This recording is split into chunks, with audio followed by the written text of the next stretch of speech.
Hello there. Oh, we're just in time for the Hammer Brothers to do their thing. Enough, Marcy. Alright, I was in the middle of tinkering with my wiring because Sanctuary really... There's something funky with my power grids here. They keep corrupting on me. So we're going to try an auto wire here and see if this will solve the problem permanently. Let's watch the magic happen. Hello, everybody. How's the sound going? Can you hear me all right? Can you hear the game all right? Do you hear plenty of hammering? Come on, wires.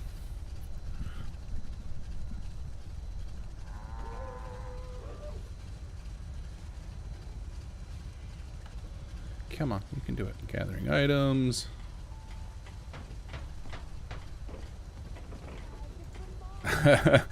Kaz Daddy, thank you for the pre-stream donation. When did you do that?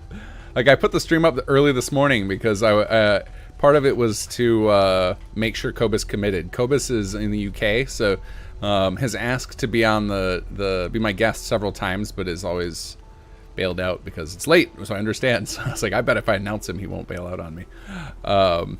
So I put that up early this morning. But thank you for the donation. That's amazing. We got to remember to read it to. Please, everybody, remind me to read it to Khobis when he comes on, in case he hasn't seen it yet. I'm seeing the wires appear. That's good news. All of our numbers are settling in. Still the red power. That's not ideal. What is that about?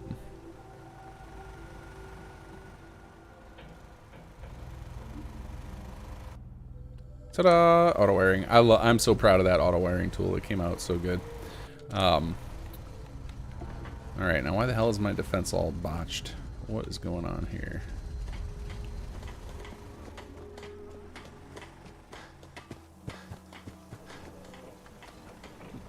Now why don't I wonder if I have just like too many things sucking power, or if some of my people left for some reason. Oh man, there's a lot of power usage going on here. Well, let's see. Are you adding any defense? No. Okay, we need to refresh you. Let's see what we're gonna do. Store. Refresh. Oh, this one, the ASAM sensor got toasted. Repair. I wonder how that happened. Alright, well, either way, we're gonna store and refresh. Was there there were? I'm trying to remember if there was a fight in here where that thing would have got hit. I think I have the ASAM sensors tagged as so there's a thing we can do to tag workshop items so that they're targeted by NPC assaults. I may have flagged the ASAM sensors like that just to make it more exciting, a little more interesting. I especially want to tie it in one day to where if they blow up the ASAM sensor, the whole house explodes, just because that would be fun to see. For those of you guys who remember Conqueror, we had the wall buster system. I'm hoping to, when I port that system forward, it's not just the wall busters, that it's gonna like be certain explosive damage over a certain amount. Like if you hit a building with like a missile launcher a couple of times, or like the Fat Man, it'll blow up the building. I think that'll be so much fun. Kez, I did it about 3 hours after you made the video. It took me that long to decide whether or not to use the knife emoji. Well, you didn't get caught by the YouTube bot. They must have included the knife emoji. I didn't add any special emojis to this, so it must have been considered okay. Yeah, I think I gotta refresh all these plots. I don't know why they're all showing no power. Maybe I need to build that into the wiring thing, the auto wiring tool, to make sure it refreshes everything. Oh, he's sad. Oh yeah, our happiness tanked because of how bad my... Oh yeah, there's our defense. Yeah, my happiness tanked because of how bad my my power situation had gotten. We got food, but we probably need more, because I'm betting that a lot of buildings upgraded and put some stress on the food. Refresh.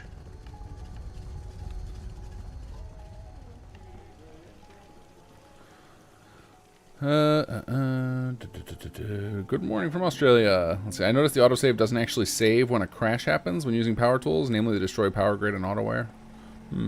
Usually the save should be happening like right before you confirm. That's when the save is set up. That way, if you reload the autosave, it'll be like, hey, are you sure you want to do this?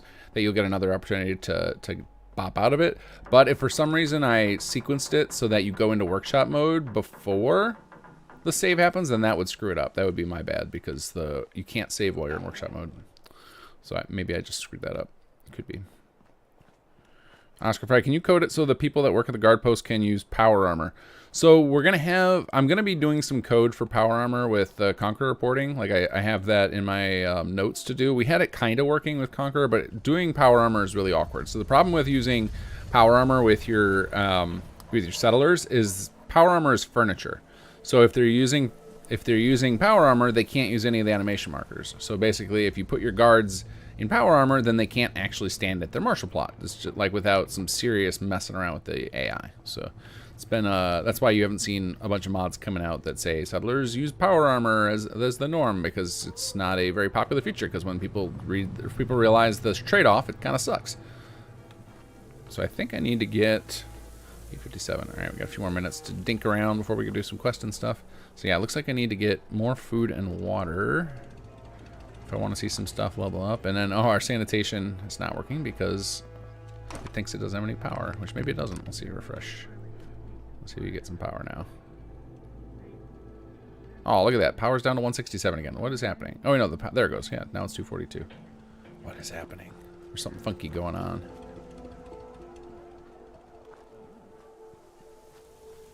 I think I probably, when I did the scrap wiring, it probably just triggered so many events that my scripts are probably back to hell. So I've got to give it a minute to catch up. Because yeah, some of the icons are going away on their own without me having to do anything. Others not so much. We definitely need some, we're going to need more food for sure, because the housing leveling up pushes your food limits, and so does the, oh, hey, there's Preston hanging out on the second. I always love seeing NPCs on the second floor of the buildings, because for SS1 that was just like basically impossible. You had to teleport them up there, but now in SS2 it's very possible, which is fun. Especially after last patch, I did a lot of nav mesh work, and I apparently inspired Ono to do some too, because he said he submitted a merge to our share drive with a bunch more nav mesh fixes. So I'll get those merged in for next week's patch. Okay. Oh, we're almost at 9 o'clock here. All right. I don't know what I want to do about this food and water situation. Maybe I'll go build some food up at other places, because everybody's got a job here as far as I can tell. Oh, hey, look, and our sanitation's not bad now. Cool. Okay, things are starting to look up. So we need water and food, probably from elsewhere. I'll go maybe I'll go crank up Abernathy's food production over there. All right, let's do a little save. And actually, you know what I just realized I did that was dumb? Oh, crud. I think I have to roll back. I think I gotta roll back. Let me bring up my thing. I think I have oh no! Crap. I left the chapter 3 alpha running. Oh, that sucks. Okay, well, let's turn that off. And save load order. Back inside. All right, 9 o'clock. Welcome to, well, almost. It's going to be in 10 seconds here.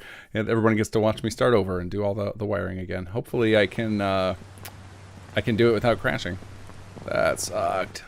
Fortunately, I didn't do much. I basically just wandered around thinking. So not a huge loss, but still a bummer. Welcome to the stream, everybody. It's 9 o'clock. We just, in the pre-stream there, I was trying to fix my power situation at Sanctuary. Finally did it, and then it came to mind that I have Chapter 3's alpha installed, which I do not want baked into my save, because our alphas are super unstable at this point.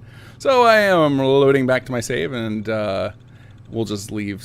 I really got to fix Sanctuary. So you guys are going to have to bear with me while we wait for some stuff. I'll do my little intro stuff while we're fixing this. So for those of you guys who are new to the stream, whether you're watching live or catching the replay, I have trouble paying attention to chat while I'm playing, so I tend to just focus on the game for the first half of the stream, for the first hour and a half. I'm going to just do some quests in some settlements too in chapter 2, and I'll give you guys some little dev tidbits, behind the scenes stuff, tell you about the mechanics in detail, things like that. And then occasionally, if like we're on a loading screen or we're listening to an NPC talk, I might try and catch up on chat. But the one way you can guarantee, or the only way I'm likely to see your chat, I shouldn't say guarantee, the only way I'm likely to see your chat is if you @KingGath in your message. Otherwise, it's all there's no way I can keep up with it all. And then if you want to help contribute to the mod and guarantee you get my attention, any super chats I put into a pool for funds for what the mod needs. So when we need to purchase equipment, or if we need to pay for our server costs for the month and stuff, I just put all that into a pool for that. So those super chats I definitely will read and stop whatever I'm doing. So other than that, we are going to right now fix my power situation, or we're going to attempt to. Occasionally I have found that my sanctuary is in such rough shape that the game will crash when I'm doing it. So I'm going to do what I found seems to work best, and this might be one of those things, like coincidental things, of like staring at a corner. I don't know that this actually has anything to do with it. If it does have anything to do with it, because occasionally when I do run buff out, I'll get a crash log when it happens. And it always mentions like shadow nodes. So my theory is if that's it, then it has to do with something with rendering. But I don't think that's actually it. I think it's just circumstantial that occasionally when I go stare at a corner like that, see, I stared at the corner, still crashed. But I really don't want to wire this manually again. You guys saw me do that one night, not doing that again. Jim Simon, thank you for the donation. My offering to get disease tracking as a tool. Trying to find the sick ones now that they don't seem to huddle at the center cell as much is tough. Yeah, disease tracking we could probably do. The situation definitely wasn't, like, the whole system it was not designed for you to have to chase down the settlers. Like, the solution was meant to be build a hospital, but I don't mind adding tracking tools. They're pretty easy. We've already got the core of it in, so it's literally just adding in some new objectives. So it's not out of line to add something like that in. But I also don't want to encourage people to run around handing disease cures out like it's those were meant to be like a band-aid as opposed to the final solution. Come on, game. Let's see if you do it. I'm going to try one more time to do the rewire, and if it doesn't work, then I'll have to do it off camera, and we'll continue with the questing and say Sanctuary is dead to us for today. Which is unfortunate, because that's been the one settlement I've been putting any time into. I'm pretty certain that the grid corruption that happens to me all the time, and probably to some of you, has got to be like some rogue item on one of these building plans. Some rogue item has like a bad animation in it, and every time it gets power, it messes things up for everybody, for the whole settlement. So I gotta look into that. But I started writing some log files to like log out what items were in the grid to try and figure out what it could be, and I just haven't finished it yet. So I've been really busting my butt on the chapter 3 code, because basically the sooner I get it into the hands of alpha testers, the better the release will go when we get to it, because I have just a boatload of code to write between now and whenever we release chapter 3. So even beyond just like beyond the story stuff, there's all the mechanics obviously that go into the Sim Settlements expansions, and I am in charge of coding it all, so I've been trying to get that done. So if it's stopped me from working on the patch stuff lately, but I'll get back to it very, very soon. Probably this weekend I'll get started on busting out some cool stuff for the patch. Carbach, thank you for the donation. The build limit for Master Starlight needs to be doubled.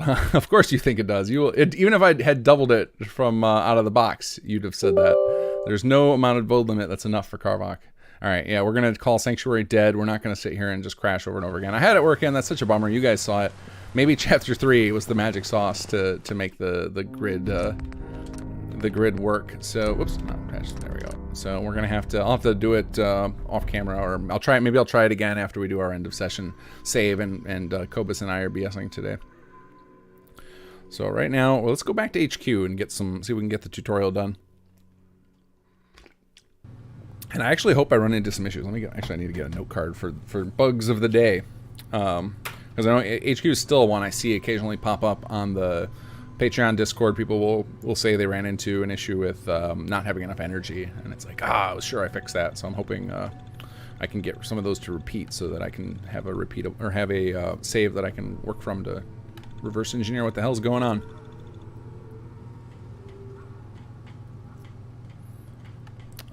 Rex, I'm pretty sure that you can track for the city planners desks, if I'm not mistaken. Let me check that. When I think about it, miscellaneous, city manager holotape. I think you can do it from here. Let's see, tools, tracking, object tracking, management desks. And does it immediately put it up? Yeah, management desks. And here we go. Boop. That's how you find them. And the reason it's management desks and not city manager's desk is because other mods can add their own city planner's desk and name them something different. And then when we get to Conqueror, there will be war planner's desks. And in HQ, there's actually a desk for each of the departments, and those would all count too. I don't know if those track yet. I might need to add those still, but there are a lot more than just city planners desks. So, what is this? What is this tracking? Meet Teresa at Sunshine. Oh, okay. I forgot we had that objective. All right, let's hop over to Sunshine. We'll see if we get rocked by Children of Adam, because I've seen that bug report that the COA guards that Hubert brings like to get rowdy with people. Where are you, Hubert? There's Teresa, and there's Hubert. Oh, are we gonna get one of these fun conversations where they talk through the wall? Oh, hey there. So Risa and I was talking, and she said you guys needed some supplies and stuff, eh? Yes, supplies. Oh, I see the children in the background there. Oh, I guess Hubert doesn't have a response. Anything you can do to help us? Hey, you helped us All out. right, here's our first bug for the day. Right, we do the same in Hubert. return. If you need it, and we got it to spare, hey, it's MQ24Y See? I told you they'd help. not working. Guess all that's left now is to set up a supply line. Okay. Hey, you think maybe that's something the ASAMs could build? You know, the infrastructure and stuff. I guess we'll find out. I guess so. I'm gonna head back to the HQ. I'll see you there. And I think because I'm sure I already had a caravan services, yeah. So it immediately just completed that objective and skipped right to go meet Teresa. So otherwise, if you didn't have one in the settlement that you sent them to, you would end up with a, wait, where's my, oh, here it is. Yeah, you would end up with an objective to set up caravan services, and if you didn't have caravan services, it would have unlocked it at this point. But it's really easy to get caravan services. If you don't have that unlocked yet, all you have to do is have, any other municipal plot, like build one of the other, like a water plant or whatever, and then just have 2 settlements, and then you'll unlock caravan services. It's like an auto unlock. It's barely a lock at all. How are they doing here? I'm curious. Let's see. What is the state of? Wait, where's the workbench here? Am I crazy? Oh, it's right there. Right where the children are hanging out. That one looks like kind of like default Nate. Why'd they give him that face? Like orange-haired default Nate. What's going on with you guys? Let's see. You're stuck on defense. Food and water are great. You've got sanitation? What the heck? Oh, I wonder if these. Huh. That's interesting. No power. Okay. Well, their happiness is on the upswing, so they're doing fine by my book. All right. Let's head back to HQ. We'll see if we beat Teresa.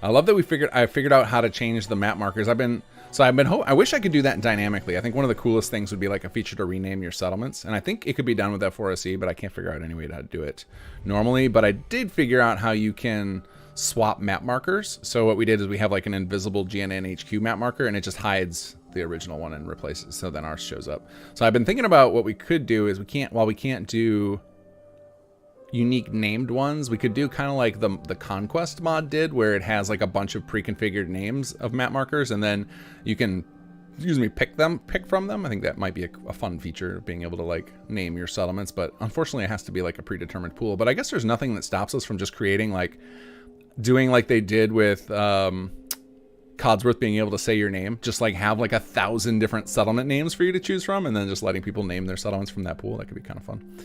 Be a lot of work, but. All right, let's see. Assign Lupe to logistics department. Let's see. All right, all our departments appeared. That's good news. There's Teresa.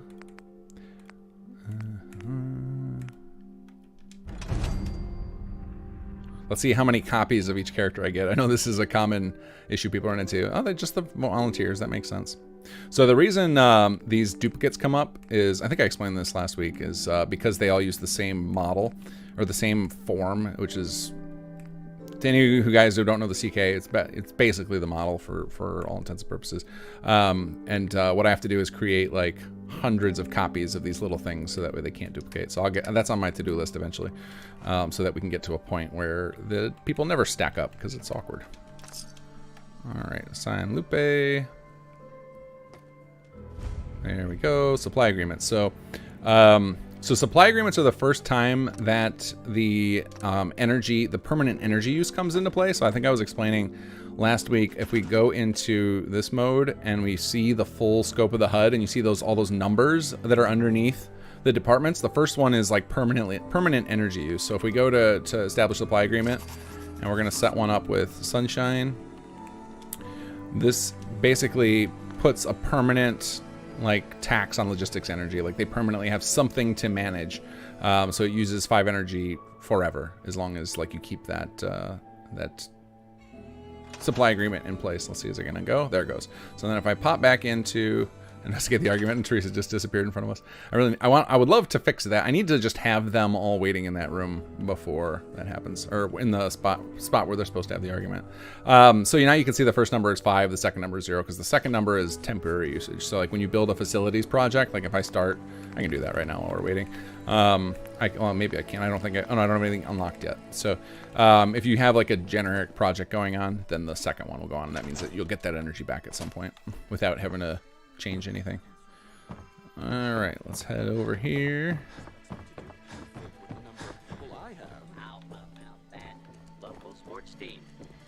Forget about cleaning up. With supply caravans coming and going, we need more people on security. Everyone needs more people, but we ain't got enough to go around. Maybe we need to reassign some personnel. Move around what we already have. That would still leave some departments short-handed. Oh, hey, welcome back. What's going on here? Seems we've not got enough people to cover each department's needs. So everyone's fighting again. This is an interesting room. Ah, you like it? Business meeting I found it when I simulator. was looking for a good meeting room. It had plenty of space, came with a big table. Besides a working coffee machine, I mean, what else could we want? Surely there's room for compromise. That's what I've been trying to tell him. Look, I got an idea on how to fix this personnel shortage, but it's something I'm gonna have to run past you first. You've got my attention. Let's hear this idea. It's a solution similar to our supply shortage problem. I don't know how any of these Simply people put, take my character we seriously ask with that people stupid from helmet and settlements to sunglasses come on back to the indoors. HQ. I can't imagine many, if any, would turn us down. Huh, that's a good idea. After all, we got plenty of talented folks living in our settlements. But if we did start bringing in more people, we need someone to take charge of them all. Otherwise, it would just be chaos. Ugh, fine. If it stops you knuckleheads from bickering, I'll do it. I'll take charge of personnel. It's a very big responsibility. Yeah, I know that. But I already got some experience in the whole people management area. You don't gotta worry about me. I'll make sure everyone you send here does their job the best they can. I don't want to make you uncomfortable. Are you sure? I got this. Quit worrying so much. All right, problem solved. Next time you're near a settlement, scout out potential talent and send them our way. For now, let's get back to work, everyone. We still got a lot to do. Hey, Slick, if you got a moment, come talk to me in the comrade room. Yeah, not crazy. The one who loves making bombs in charge of HR. Have you guys ever seen that paperweight thing? Some people have it in their office. It says take a number, and it's attached to the grenade pin. That'll be Teresa in a nutshell. Oscar Fry, thank you for the donation. So he says, do you think you could make the COA settlement in the Glowing Sea have ASAM city plan set up? So I bet there's a mod that does make that into a settlement, and then absolutely someone could release a city plan for it. What we tend to do in a couple of points in the story, and I think we have another spot where doing it in chapter 3, where we have like little areas that aren't settlements by default set up with some ASAMs but they're not real. It's just for the sake of the story. But like the Sim Settlements 2 mechanics will work in any of the settlements that mods add. So I would bet, and somebody here will know if there's a settlement down there in the Glowing Sea. I can't imagine someone hasn't put one there. I've seen some people show me their lists of settlements, and there's like over 100 you can get to get added with mods. It's pretty nuts. Let's see. So admin department, this is one of those departments that's secretly, most of you have played through this know now is pretty useless right now, but it will have a very big impact when we get the HQ overhaul patch, which I'm hoping to have ready either end of this month or the beginning of next. I don't know how long it's going to take me because it depends on how much of the content I have planned goes into the first one, because we have 2 like big chunks of content coming to HQ before chapter 3. And I'm debating whether I do them both at once because they really play nice together, or if I just give you one half and then the other half. Because the one half of it is not necessary in the sense of like everything can work without it, but it's not as fun without it. So I'm not going to go any more detail than that yet, because I still have to work on some of it. But yeah, admin department, if you figure out, doesn't do a lot yet, so you can get away with not assigning anyone to it, or very few people other than Teresa. All right, let's get her assigned. I've actually thought about a couple of times just making it so that Teresa just auto assigns, because like at that point, like at this point, you've done it 5 times, like you get it, you know how to assign staff. There's no reason to slow down this point here and make you do it again. So that might happen in a future patch. Accept. And now we should get the tutorial complete pop-up. Teresa's department head. Another thing I want to do is, I think I want to stash, boom, boom, boom, boom, stash a security desk in this room or in one of the other rooms, because I realized that you don't actually get one unless you build the right rooms, and that was just an oversight. I just forgot to put it in one of the rooms. Tutorial complete, so now we should have everything unlocked, and then the Concord people go home, leaving us with 6 people. So now we're stuck with very little stuff. Yeah? What do you want? Hey there. Yeah? Thanks for the... What do you got going on? Oh, right. Yeah, a report. Outside of normal operations, nothing's really going on. So, report over, I guess. Okay. Bye. Thank you. Appreciate that, Teresa. Oh, you still got that line, Nick, keep your ears to the ground. I think that was a meme back in chapter 1 when he would just hang around and say that over and again, especially on the team, because he would always be wandering around when I was showing off stuff in the test, and we were always making fun of Aiden for repeating that line over and over again. Okay, let's see here. Well, let's pop in and get some stuff cleaned up so we can start building, because we got to get more living quarters before we can do anything. So let's see, main level. So the easiest ones to do here. So now this is the one of the parts where I think everybody gets confused, and it's just due to, this is one of those things I am 100% going to solve, because I recognize it's a massive turnoff to folks who get stuck in this point.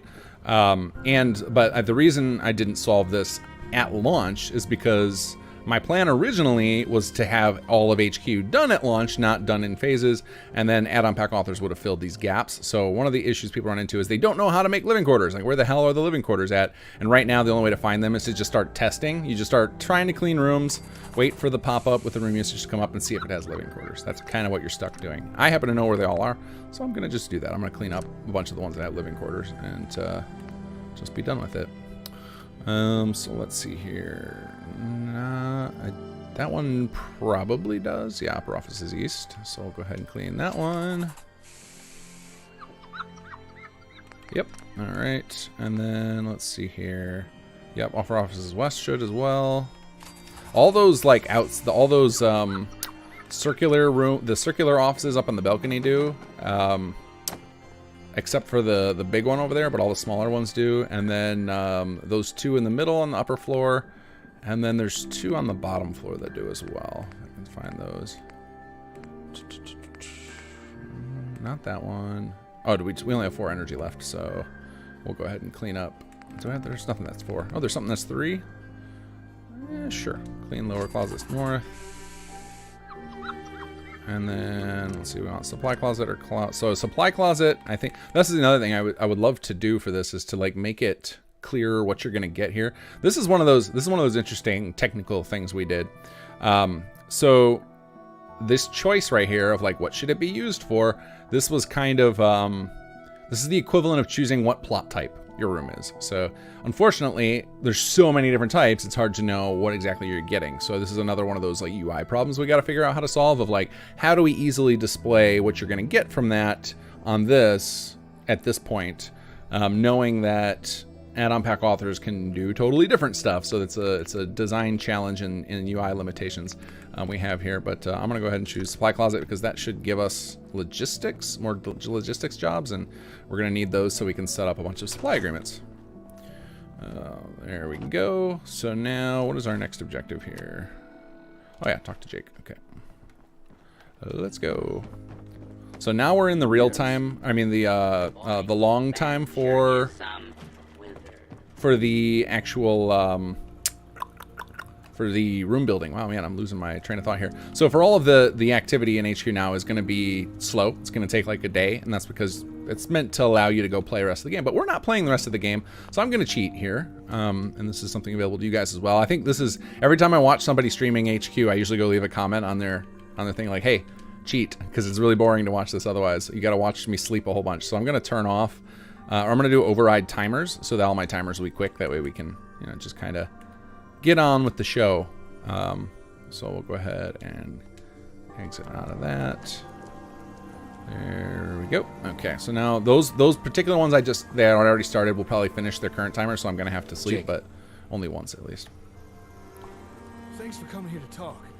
I didn't want to seem unprofessional in front of the others, but wow, we really are. Okay, what is going on? Why is the volume? Usually the music volume goes down automatically when you start a conversation. Let's turn that down. I can barely hear you, Jake. Doing this. We got a real headquarters. People who know what they're doing. We're on the verge of becoming a true power in the Commonwealth. And the cherry on the cake is that you're the one leading it all.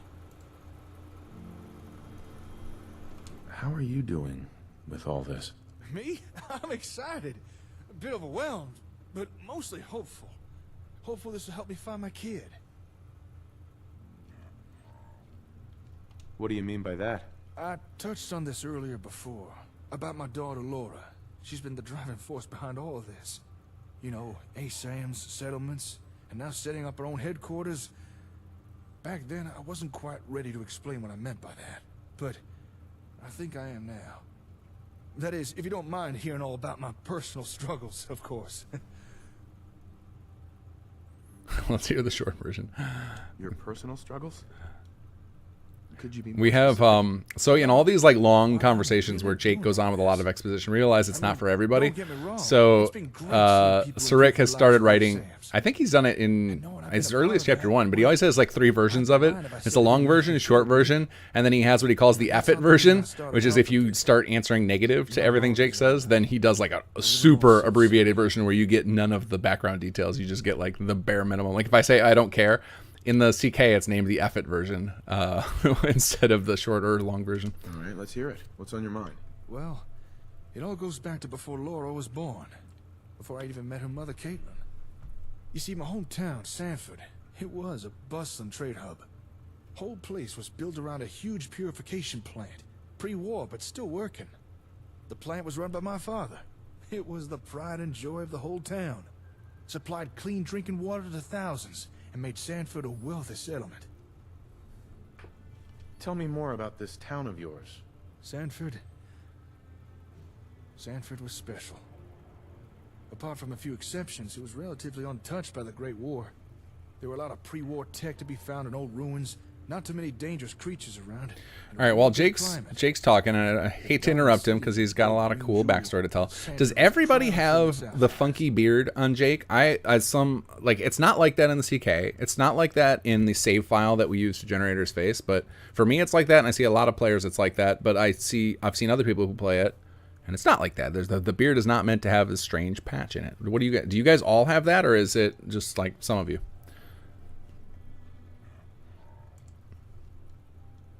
Sounds like a pretty secure operation. Oh, it was. For a while there, it appeared Sanford would become one of the big players in the region. But nothing good lasts forever. One day there was an accident at the plant. One of its fusion generators began to overload. If left alone, it would have set off a chain reaction, caused an explosion that would have taken out the whole town and a good chunk of the surrounding area. My dad, he stopped that.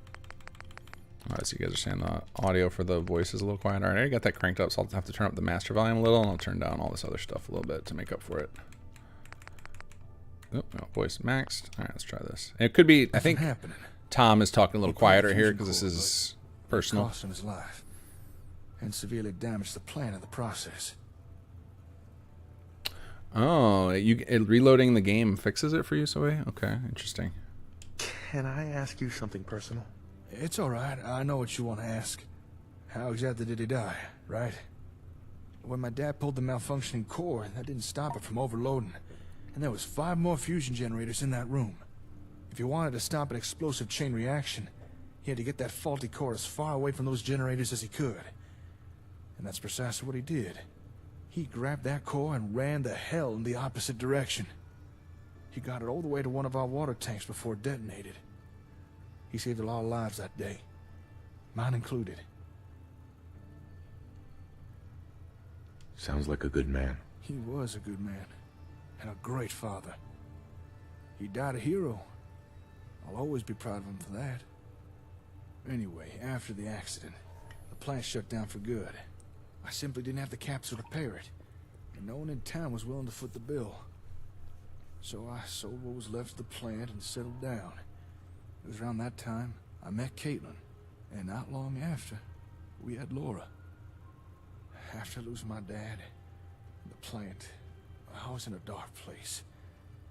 But Laura, she changed all that. She gave my life true meaning again.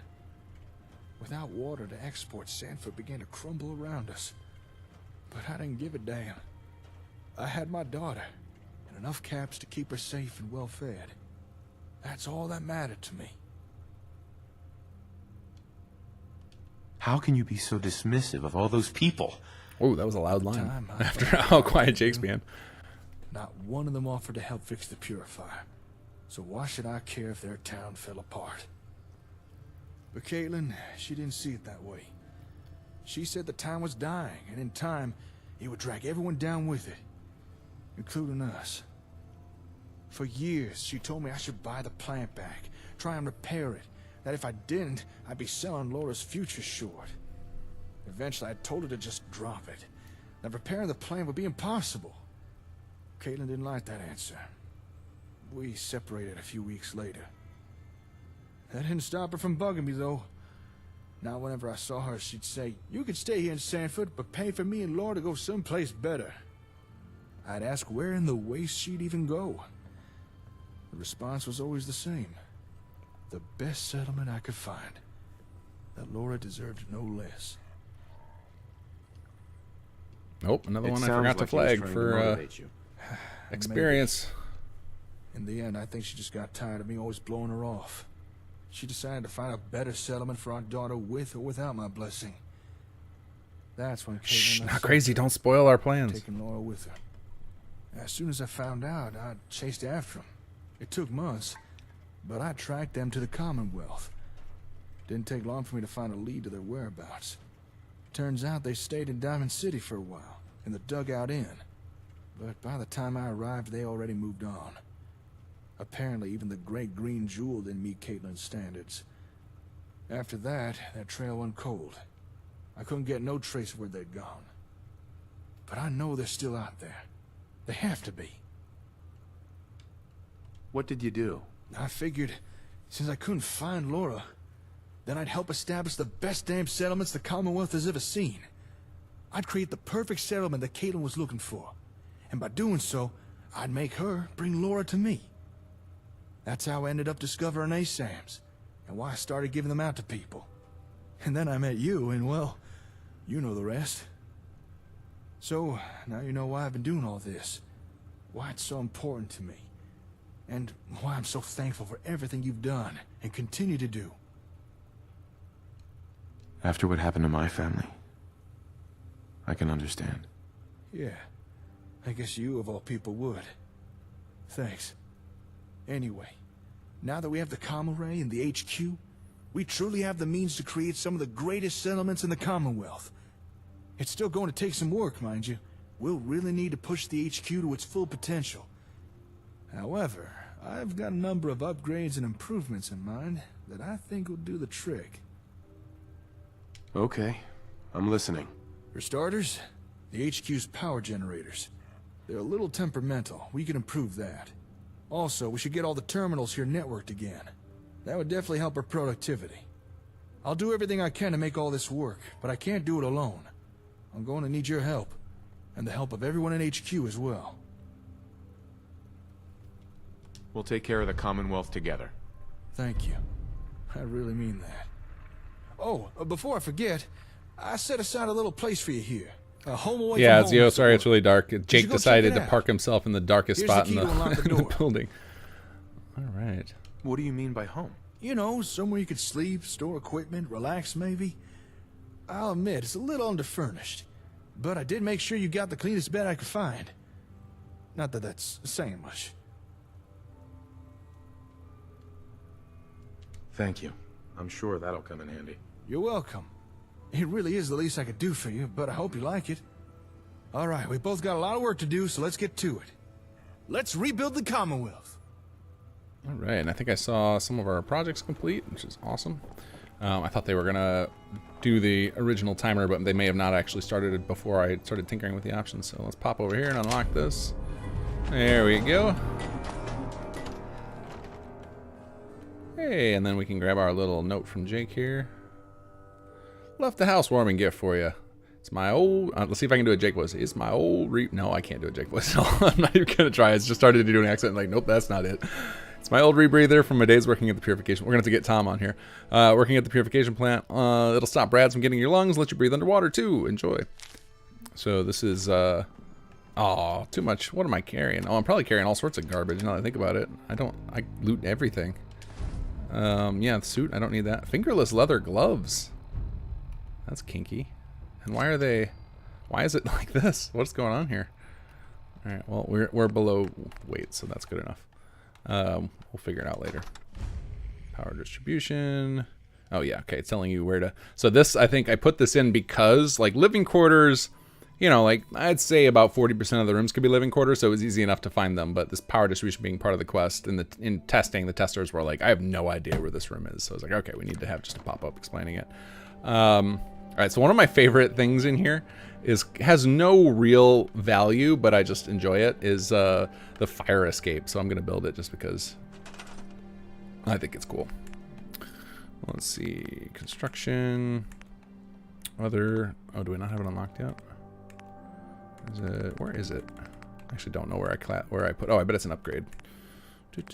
Some of the upgrades are in, some of the things in the upgrades category are weird, and it's because the code we have for generating all of these projects assumes certain things about them. So, and it's a little awkward right now to change their categories. And so like a lot of, like there's a bunch of, all the decoration stuff is supposed to be an admin, and a lot of it is under upgrades. And I have it on my list to bug Pra about giving a script to make it a little easier to update those and change the things.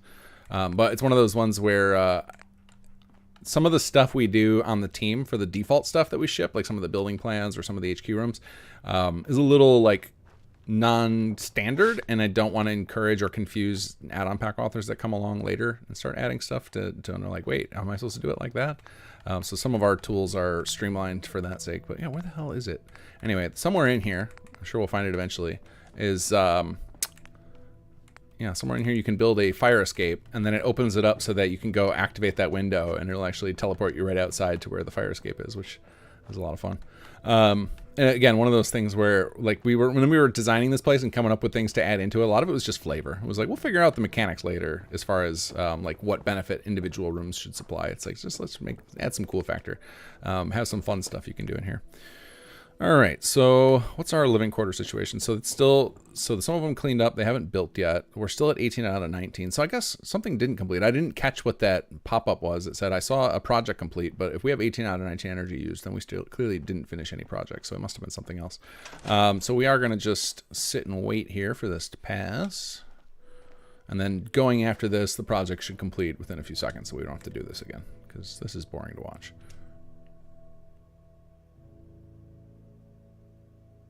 Oscar, isn't that bed a little too small for you and Jake to sleep in? Oh, yeah, that's right. I forgot about doing the optional romance options. Is there a lighting upgrade? A lot of the rooms have lighting upgrades, not all of them. The Kamare room, that has a massive lighting upgrade once you finish up this part of the quest. There's just a during the quest, one of the upgrades you do improves the lighting dramatically in there. Slow, slow, slow. Man, why is this taking so long? This is just script back up, I'm guessing. This is one of the, like waiting and sleeping is definitely safer than using the pass time command. Because this will allow, like one of the reasons that waiting can take a long time is because it actually causes script triggers script timers to trigger. So like it's actually simulating the time passing. And then so if, you know, a bunch of mods, or in our case, some settlements has a bunch of stuff to do on certain timers, it'll let those finish up, and then that can cause the wait to take longer. And then if you do the pass time console command, it kind of passes, like some of them will trigger, but they all trigger at once, instead of this is like doing a tick. So it's like tick an hour, let all the scripts run. Tick an hour, let all the scripts run. Whereas if you do pastime, it's like just tick 24 hours and then all the scripts get to slam on at once. Which is why it's risky whenever I do that, but I don't mind. I like risking my save files when I'm doing streaming, as any of you guys who watched my last two Let's Plays knows. Those save files, I kept those save files too, even though there's no chance in hell I'm gonna ever be able to resurrect them, because like getting the exact load order again would be impossible. Like now it would be possible thanks to Nexus like forcing us to keep old versions on, so like you could create a profile and it would actually be able to download those old versions. But back when I did this, that was not the case. All right, let's see here. So now we've got those rooms are cleaned up, so we should have some construction options for living quarters. And what do we need here? Oh, people of Abernathy Farm are unhappy. Uh-oh. All right, let's see. What ones can we build, if any? Facilities energy, 19 out of 20. Do I need to put somebody else into facilities? Oh, interesting. Did I? Mid-size living quarters for 2. There's supposed to be some of those that are available that only cost 10 energy, so I think we've got the cost screwed up. So that's probably one of the reasons that people complain they can't build anything right away. So I'll put this on my list. So let's see, check energy costs for 2-person living quarters. Let's see. All right, so we will do some reassignment. Facilities, reassign staff. What are we gonna take here? We'll have to kick somebody out of a department we don't need, like security. Aiden, where you at? Where are you, Aiden? Actually, I wonder if I can track. I don't know if I have a tracking thing on the leaders, because I could unassign Teresa or Aiden, and it wouldn't matter right now. So let me find them. And I think, I'm pretty sure there's a tracking option on the desk, but I'm not positive. So we're gonna go find out. I'm actually also gonna show you guys some stuff that's not in here that's meant to be. And not done in a way to like, because I didn't want you guys to find it, but just if I do a pop-up for every possible thing you can do in this mod, you know, you're just going to get pop-ups all day, every day. So instead, some stuff that's not necessary to continue, we just leave it to be discovered. So like these management desks are never really explained, but they work. So we can come in here and assign employees, and now Teresa should show up. Because we dismissed her as a leader. Yes, all right. So not a ton, but she's got enough strength to get the job done. But you should not have to do this. This is just, there was a, it looks like we accidentally overpriced some of the living quarters. There's supposed to be some that only cost 10 so that you can immediately build some. And it looks like that was an oversight. So I believe it was the rooms for 2 were supposed to cost 10 energy, and the rooms for 4 people were supposed to cost 20 energy.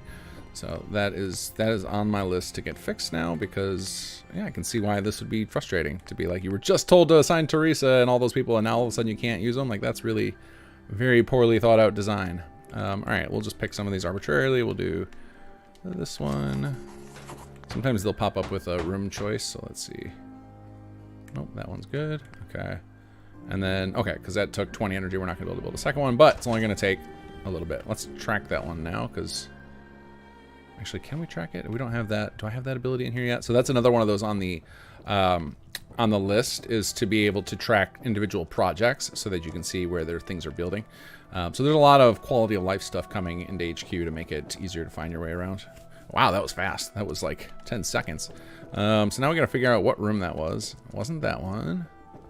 Not that one. So it must be one of these ones around the outside that I cleaned. I don't actually remember which ones I did. Not you, not you. Is it this one? There it is. Okay, so now we should have upped our max. Let's see here. Okay, the energy is still being used because they're probably still not quite done building it. Like the project completed and now it has, yeah, see the lighting has to spawn. This was one of the, so this HQ cell, it has a lot of like cool tech stuff we figured out with it. So one, obviously you guys have noticed there's weather inside. Another one we figured out is there's LOD to the world that matches exactly, and this was a giant pain to set up, but man is it cool when you especially when you clean up this. I think you can clean up this room and the boards come down so you can actually see out there.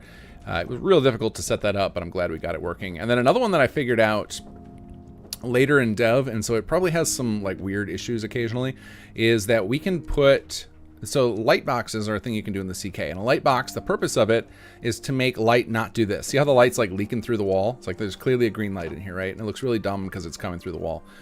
So what a light box is something you can put in the CK to make it so that the light won't get past it. But normally what you have to do is you have to link them to that, and it's supposed to only work in the CK. But I found that if you do it in at runtime with a script, so like all of those are linked now, when we reload this cell next, the light box will work. So let's test that theory and see if I'm correct or if I'm gonna get made to look like a fool right now. So we're not gonna go Sanctuary just because I'm afraid of, of my wiring situation. Let's go to Abernathy and see if we can fix their happiness so we don't lose them, and then we'll bop back over. And we'll go ahead and recruit some people for HQ because we should have 2 extra living quarter spots now. And then we'll pop back over there and see if the light box thing worked. But there's a lot of cool stuff we figured out for this that other mods could easily take advantage of. Oh, hey. Just checking in, seeing how you're doing. Forgot about this. Also, got a small request to make, if you're up for it. You see, I was perusing through an old file cabinet, and I came across some interesting documents. They talked about some old pre-war relay towers. Seems there's a whole bunch of them throughout the Commonwealth. I tried to connect to a few of them, but looks like over the past 2 centuries, they've all gone offline. Not surprising, really. Anything I can do to help? It's a safe bet they're all just sitting idle, waiting to be reactivated. Less strain on the array also frees up resources and workers that we can then assign elsewhere to improve the HQ. All right, so now we can start activating antennas around. I don't know. I mean, I guess I can do them. That's not that big a deal. I probably have spots near most of them, other than the glowing sea. I don't think I've been anywhere near there yet. Sure. I got time to help out. Great. This isn't a priority or anything, but it will help us out a lot. So whenever you got the time. All right, that was all. I'll see you later. Okay, there we go. So we got another little side quest we can do while we're bopping around and looking for stuff to... I mean, normally it would be this type of stuff we do while we're waiting for HQ rooms to go, because past traveling around jumps the time quite a bit. But we're cheating, so we don't need to do that. All right, let's get this happiness sorted, because I don't want to lose this place. So let's see. They got a lot of people. So they can also be a great source of food here. Alright, what do we need to do to fix this place? And now immediately happiness goes up. It's just, they just needed to see me. They missed me so much. A lot of it has to do with, this is like one of the problems with the vanilla game, is that the actor, so there's a system called actor values, and it's basically like records numbers on things. So for example, like we record a lot of numbers on our plots, and like there's numbers on the vanilla workshop items, like the crops, there's numbers. And whenever those items are unloaded, those numbers come back as 0. So then when the game goes to recalculate things like happiness, it determines that like everything is 0, and then it doesn't like that, and so happiness starts to tank. So this can happen even in a vanilla game, but it's way worse with some settlements if you don't visit your settlements, because we have plots that are upgrading all the time and causing the numbers to go even crazier. So you definitely kind of like, I'm sure many of you who play a lot of SS have figured this out, you kind of got to do a tour of your settlements periodically to keep them in good shape. And that is unfortunate. That's one of those things where, like, if I was making my own game, like, that would be one of the first things I solve, because it would be so easy to solve. We just need a database. We just give me a damn database to store all this information in, instead of doing this janky stuff like storing it on items, which is really just silly. But that's, I mean, this game engine wasn't designed to do stuff like this, right? We're forcing it to do what we want it to do. All right, so I guess the solution here is we need power. And they could probably use some recreational plots, and that should solve our problem. We'll start with rec. That's a nice, easy solution, and we'll just do rec plots without any power, so they can't upgrade and put more stress on our system. So we're going to take this Tato field, and we're going to turn it into a park. Let's see. Let's get this sunk into the ground a little bit. Where is the... No. Oh, man. Why are my hotkeys not working? Come on, place everywhere. There we go. Surface snap off. Surface snap off. Sink you down a little bit. And this is why you guys don't want me to do, or you shouldn't want me to spend a lot of time building settlements, because I'll spend too much time doing stupid stuff like this. Like trying to get, oh god. I hope none of you has seizures, because that was brutal. I don't know why that did that. Oh, I guess with the wood platform, I want it to be sitting above. I don't want it to sink in. That looks really dumb. Okay, there we go. Let's see, is it clipping through the fence? Of course it is. Oh god, and now it wants to... Oh, I grabbed onto the... That's why. I was like, what is going on there? I grabbed onto the foundation instead of the plot. Okay, let's get some stairs on there. Oh, are we out of, like... We're out of steel. What can we scrap? Wire fence. Give me some steel. There we go. There we go. Our nice little park. That'll help you guys out with your happiness. I should probably do another one. Actually, I really should install some add-on packs just so I get a little more variety instead of the same thing everywhere. Oh, I can do an interior. We can do that. Let's see. Can I scrap? I can't scrap this fence. Get out of town with that. All right, let's build a little structure here. Wood. Where's some floors? Floor. Oh, I don't have enough stuff. Oh, TGM it is.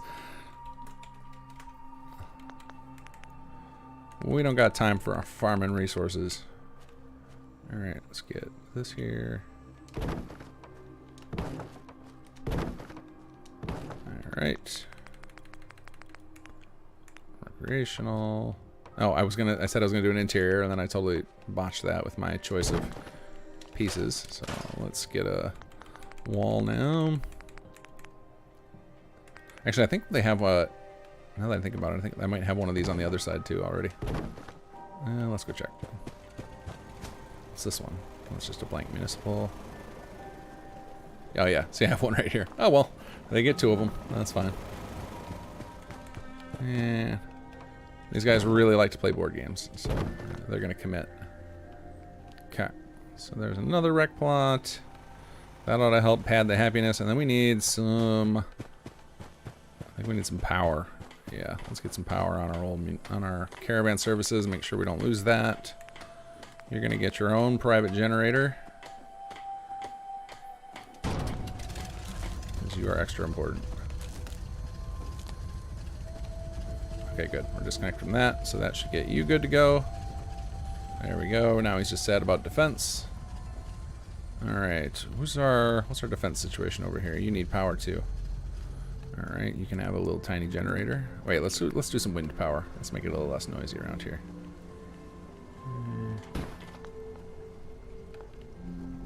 Oh, I can't reach. How bad is that clipping?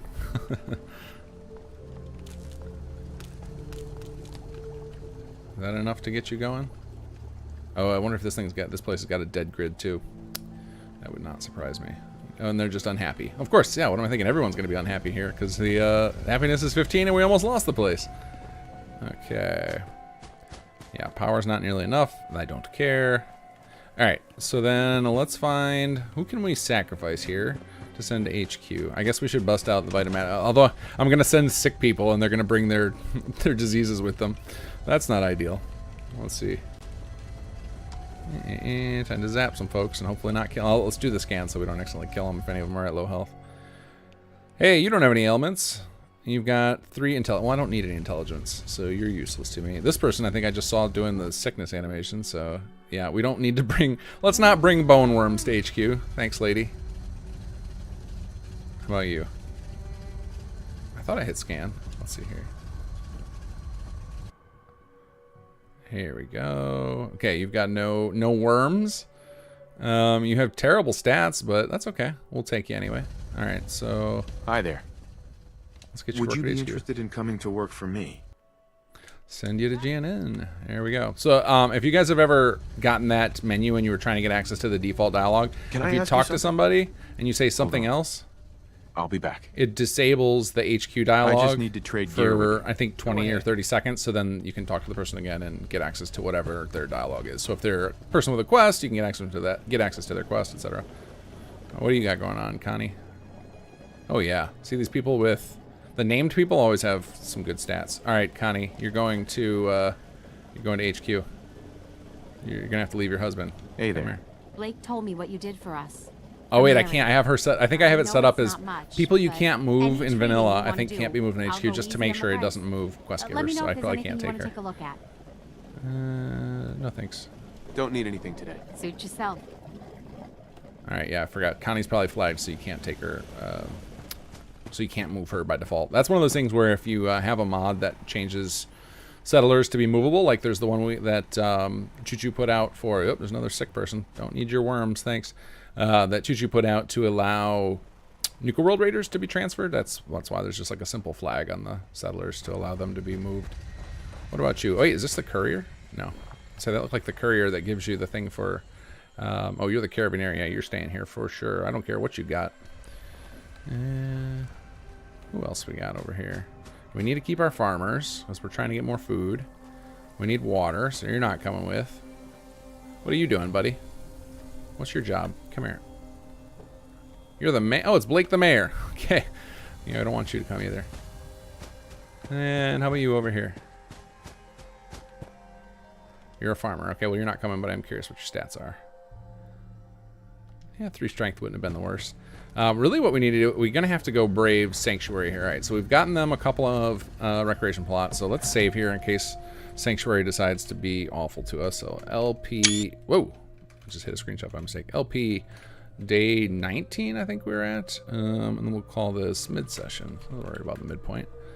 Let's head over to Sanctuary and see if we can get some people. Because we got to have some people that are useless over there, not doing anything important we can take. And one of the that quest that we got to go do the radio towers, if you started doing this HQ quest where you're sending people and you felt like, hey, I can't afford to do this, I don't, whoa, let's get a real gun here. Nice work. Ripped his throat right out. Way to go, doggo. If you wonder, like, how am I supposed to get the people to fill HQ?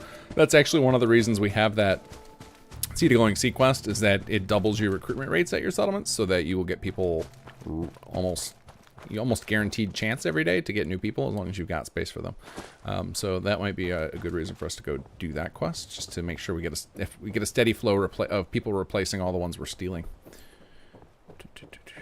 Now, one of the reasons the Sanctuary people will be good, other than the fact that they're probably all crawling with diseases, will be because I have all these training plots set up. So I'm imagining we've got a few people with some decent stats here. I know one of the requests with these training plots is on my list to implement, which is to make sure that when someone hits max stat, they get unassigned from that, so that somebody else can take over, which totally makes sense and should be easy to do in the code. So that is something on my agenda to do. That way, if you put in a bunch of training plots in a settlement, on a long enough timeline, everyone will train up to max in that stat, which will be nice. So then if you forget about a settlement that had training plots, you could come back, you know, some in-game months later and find that your whole place are, like, super trained in a stat. Alright, well, we can't find anybody, so that's not very helpful. We might have to do a town meeting. Oh, here's everybody. There we go. How many blisters I got. You really should visit more often. Feet hurt. Comms operator, CPD deputy. Hello. Trouble, I hope. Oh, you're doing that means they work at the okay? CPD thing. Oh, we need the farmer. Teardown expert we could probably take. What do we think? Except that you're scratching yourself, so. Yeah, chicken. No, we're not bringing chicken pox to HQ. How about you, June? You're a farmer. We got to keep you here. Need to get Teardown experts we can afford to take. Nope, but you're shivering too. I think everybody here's sick. Look at that strength. Holy cow. Well, we need to... I think chickenpox is the one you can't cure with a disease cure. I think it's all the worms you can. So that's unfortunate. Everyone is looking so thin these days. More crops wouldn't be amiss. Take care of your gun. It'll take care of you. Thanks, Cersei and Preston. I appreciate that. What are you doing, Preston? Are you doing anything useful? What is your job? Unemployed. But he's got chickenpox. All right. Well, you're going to bring chickenpox to HQ. I just wanted to talk to you. That's fine. Come work at HQ. You Your stats are insane. To work for me? Come give around your chickenpox. You're not doing anything anyway. All right, so we're going to need to get an infirmary built at HQ ASAP, which that's part of the quest line. As soon as you finish the tutorial quest to recruit 15 people, you automatically will stumble upon the infirmary in there. You ought to be careful. I can fix most things. How about you, Sturgis? People don't fix so. What's your situation? Hey, you got no ailments? You could be an engineer. Hi there. Oh, you're a farmer. I need you here. Never mind, actually. Damn. All right, we'll come back for you later. The Sturgis seems like he should be at my HQ. Oh, we need to go set up living quarters anyway, so that works out fine. So Preston got transferred there. So now let's see. What's the situation with Abernathy? Oh, we're still at 15. Can we grab any of these towers easily? on our way over there. Yeah, we can do that. Let's go to Oberlin. I actually think, is Oberlin one of the ones that's under attack? Yes. All right. Well, then we got to be prepared for battle here. So let's let's not show up with the Vitomatic. We're not going to scan the gunners to death. And actually, I'm going to pop over to Diamond City. I need to buy some ammo, some shotgun ammo. No, let's go to Diamond City Market. And I got to remember to turn off DGM too. Z Games, can the player catch the diseases? Not currently, but I do have it set up to be possible in the future. I was thinking about adding that as a hardcore option. My problem with that, though, is that then that would discourage you from visiting your settlements.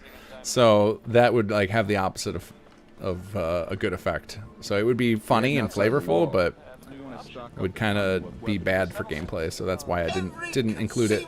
Good you could ever need is right here. If we don't have it, it's inconceivable. Barter. Let's see what you got. Oh, goody. Connect, does it matter if some radio arrays are already activated? No, the quest compensates for that. I think what it does is if you already did all of them before you get that quest, it just deactivates one and like claims, oh, somebody deactivated and messed with it, and then you just have to do one for the quest. Let's see. I need some shotgun shells. What do you got for me, buddy? Ammo. Let's see. Shotgun shells. Thank you. And then what can I trade you? What garbage do I have? Much garbage. Oh yeah, I can give you all these mods. I'm not going to use these. Are these even worth anything? Who cares? They're worth something. And sure, you can have some 38 rounds.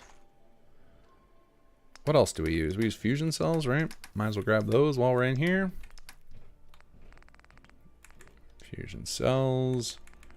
And then I think I'm on 308 for my sniper rifle, so we'll take those as well. Wow, I got a lot of those.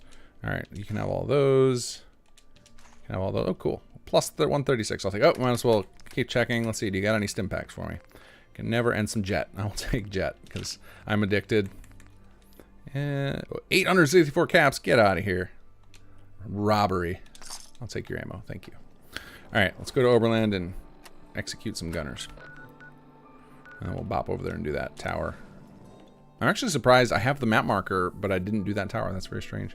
I wonder if I knew when I got there before. Then I was like, well, I should save that for the quest. You're dead. Oh yeah, and I gotta turn off God mode while the settlers fight. Let's see. Nope, I already did. Okay, cool.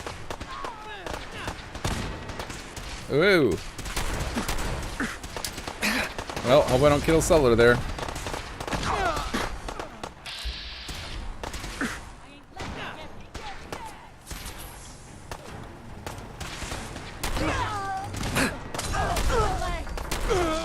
Oh man, one shot, one kill for those guys.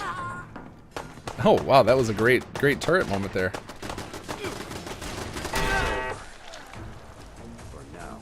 Oh man, that looked like quite the. Look at this dude. Yeah. I'm just visiting. I'm not getting involved with that. That looked like quite the intense death animation where he was like slowly crumbling, but it was just his body got stuck in the physics. It looked like he was doing like a really slow-mo cool death animation. Thank you.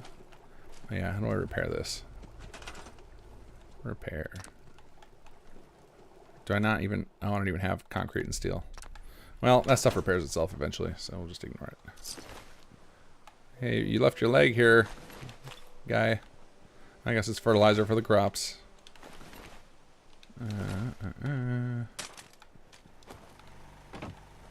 Doesn't appear I killed any settlers by accident with that brave grenade that I threw. Okay, this place seems in fine shape. All right, let's go do the... Oops. There we go, head over here.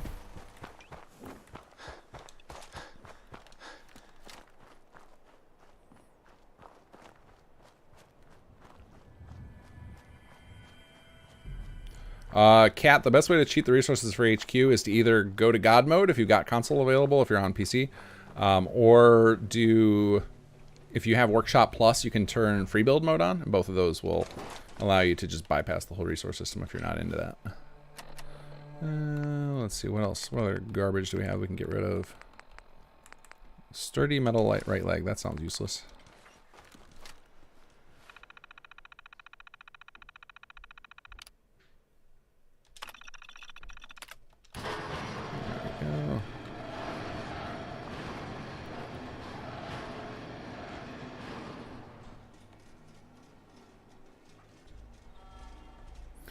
Z Games, if we can ask about the Conqueror bit for Chapter 3, will the factions like the Relay Brotherhood Tower fight for 1 territory as well as you are not part of them, or is it 109 only added to gunners the and player network and factions? fully operational.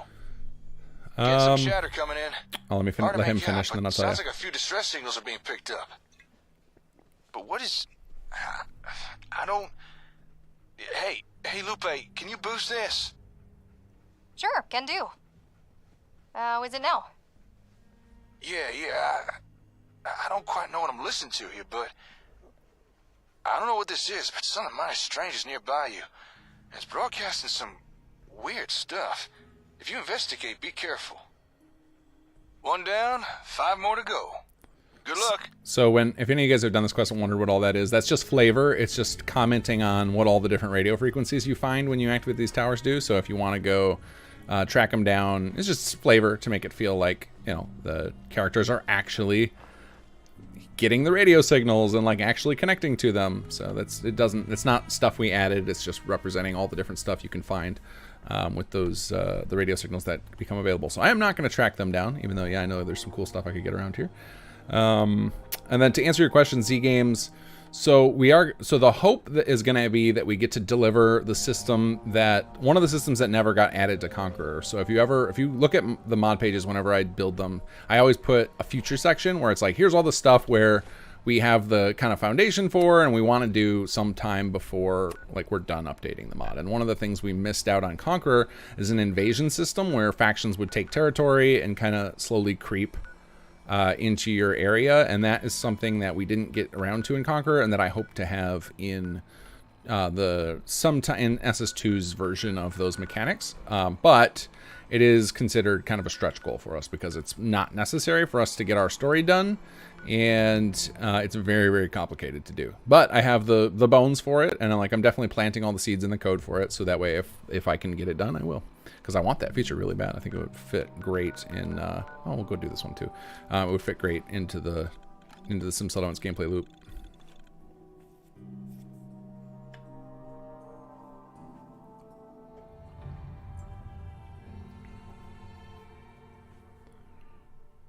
So, Kat, when you go to God mode, it should just let you build everything. So it won't actually give you resources. It'll just make it so that the things you go to build just don't cost anything. So the thing is, if you go to, whenever you do God mode in workshop mode, I'll show you when I get over there. If you do God mode when you're in workshop mode, it will not work until you either exit out and come back in, or you like toggle the menu you're in. Like the current menu you're on will not update just because you go to God mode. You usually have to like exit out and come back in. So try that and then you should have better luck. But I use God mode for testing all the time. It definitely works in HQ. And that was an intentional thing we left in there. Like I have ways with code we could bypass God mode and make you have to pay anyway, but I intentionally left it in there like that because I know the HQ resource system is not for everybody. Get back here, you filthy mole rats.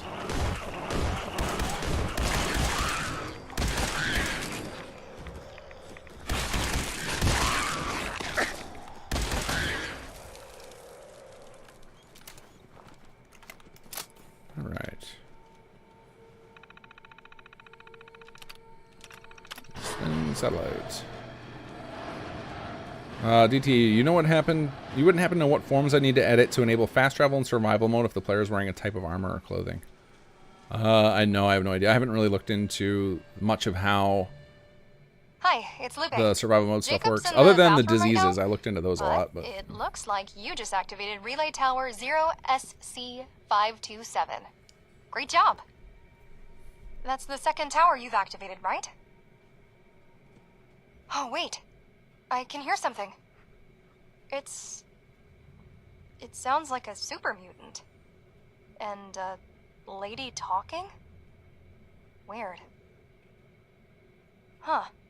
I didn't think super mutants knew how to use radios. Maybe you should listen in. Might be interesting. Super mutant radio broadcast signal found. Alright, what else we got here? I think that was the last one that was on our way, quote unquote. Not that it really matters since we're just bopping around with fast travel. Alright, let's go build another living quarters. And we'll continue to raid our settlements for useful settlers.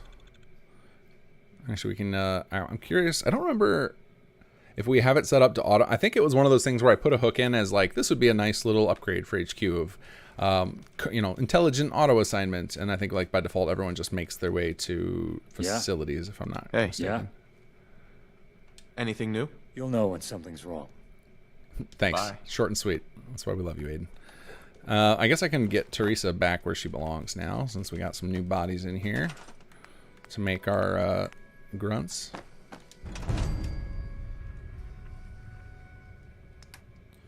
Okay, let's see here. Okay, yeah, you guys are already in there. Awesome. So let's go make Teresa. Let's put her back in admin. Not that I need it, but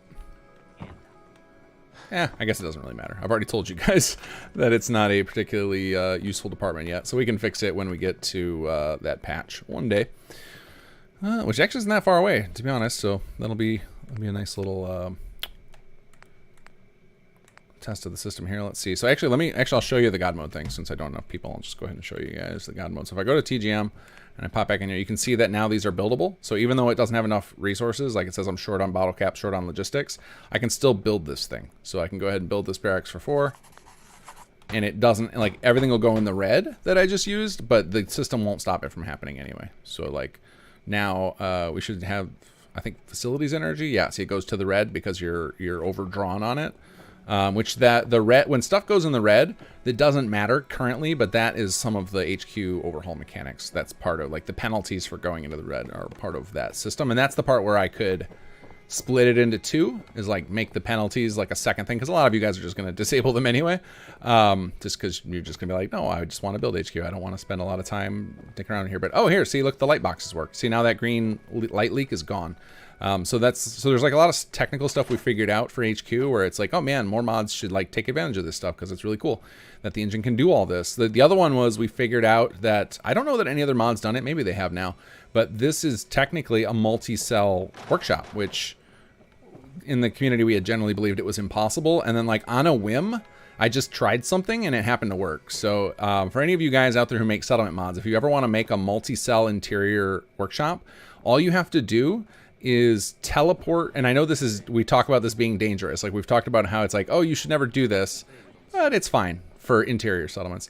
If you teleport the workbench, the actual workbench that the player would normally activate, and make sure it always stays in the cell the player is in, all of a sudden it works. You can go to workshop mode in all the floors. I don't know why that works, but it does. And so it's something to do with like the engine looks for that actual workbench to determine where which of the build. So even though you have like you can actually have the build zones in each cell. There's like actually these big boxes you put inside these rooms that are invisible to the player, but they kind of show the game the area you can build in. You can put those in multiple cells and link them to the workbench that's in another cell, but the game still looks for the workbench to be in the same cell. But if you just move the workbench with a script every time the player jumps cells, it works. So yeah, multi-cell settlements, totally possible.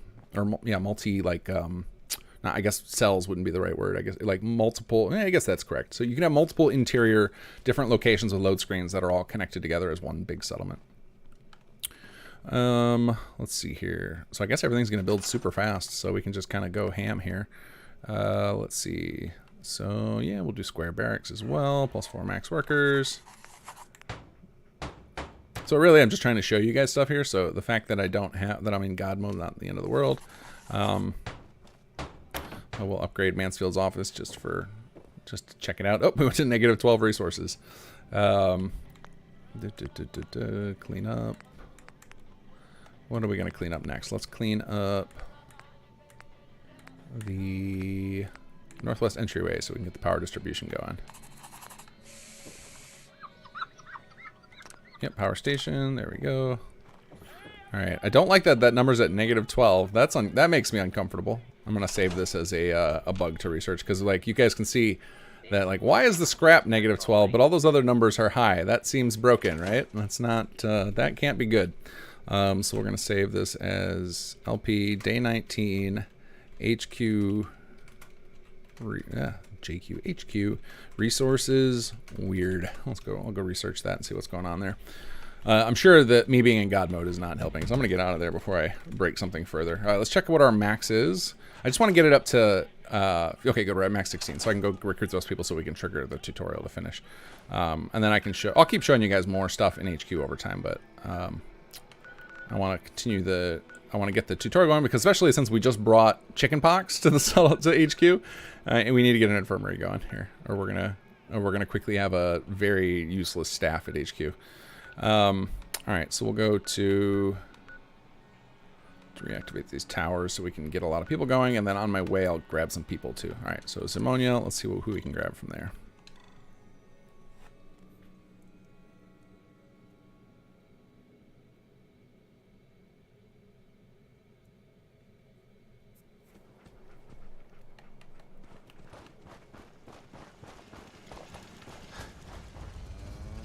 Yes? Oh, we got some Minutemen here. Hello. Yes? Hi, how are you? Just a whole... where are all you Minutemen coming from? I guess it's just a random encounter patrol. People are having to sleep in shifts. It's making everyone a bit cranky. Hey, well, you're the mayor. Do something about it. Crop's been growing pretty good lately. All right, let's see here. What do we got? What do you got going on? 3 strength. You're hired. Can I ask you something? I want to trade a few Nope, things. that's not what I wanted to ask. Sorry, my bad. I just wanted to talk to you. Well, that was... What do you say? Want to work sexual. for me? Why did he say it like that? Why does Nate say it like that? That was weird. If you work, you eat. It's as simple as that. Farmer we'll keep because we want food. Wait, are you, I can't... No, yep, that is a farmer too. I don't know why I did that. But there's no rampant disease around here, it appears, so... Everybody's a farmer, except for this useless mayor who's not building any beds for people. What about you?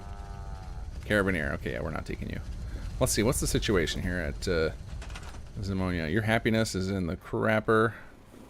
Yeah, I really don't like that negative on the scrap. That doesn't... I don't know how that... Man, we've spent a lot of time messing with that code, the scrap code. I'm sure if CBR Gamer sees this, he's going to be probably sending me a bunch of angry messages because he's probably shown me a fix for that already, and I just haven't implemented it.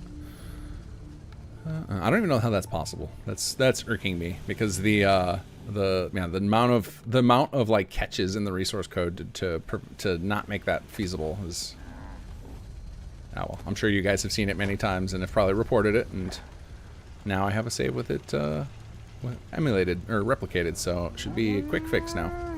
Cat, thank you for the donation. Not much, but just a thank you for answering my questions. Well, thank you for the donation. I appreciate it. And no problem answering questions. That's one of my favorite parts of the stream. Let's see. What do we... So happiness is on the rise. That's really all I care about before I leave these places. I hate to leave them with like the happiness tanking because then I'm going to get the potential to just lose them. All right, so let's head over and do this one next. So I definitely want to get my recruitment jacked up so that I can steal all these people and not lose my settlements. Especially Sanctuary. I want to have like enough people to keep that place full. Because that's kind of my test bed for making sure all the plot types work.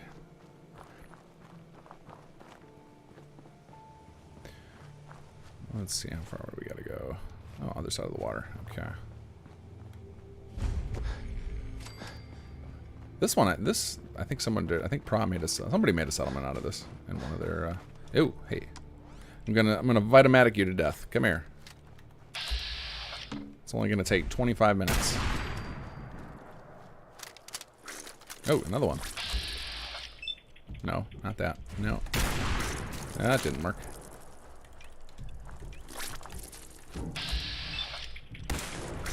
That did nothing. Nope, nope, nope. There we go.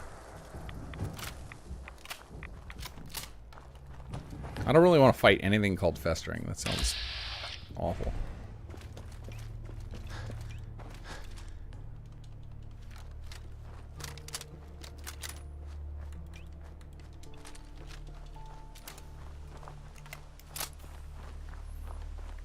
I'm pretty sure the negatives are... There's something funky going on with the... Oh, I'm right next to that. That has to be... There's some funky math error in my code somewhere. I'm probably doing a plus instead of a minus, or multiplication instead of division somewhere. The way the resource code works is it it always attempts to do everything at the lowest level of resources. So like it pretends everyone's playing in component level, and then it goes up the chain, editing all the ones above it. So like the fact that, oh god, scrap ending up in negative is very, very strange. That means I have a math error somewhere in the code. There we go. What do we got? More hot garbage. Appreciate you, legendaries.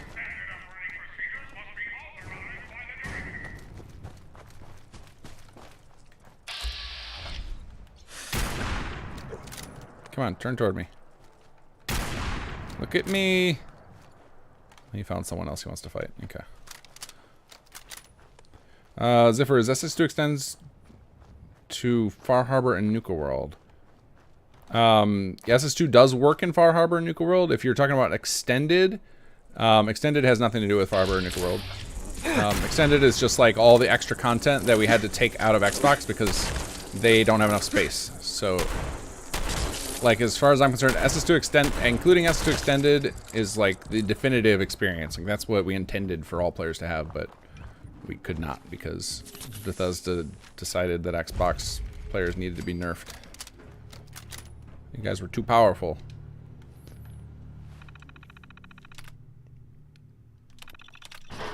Oops.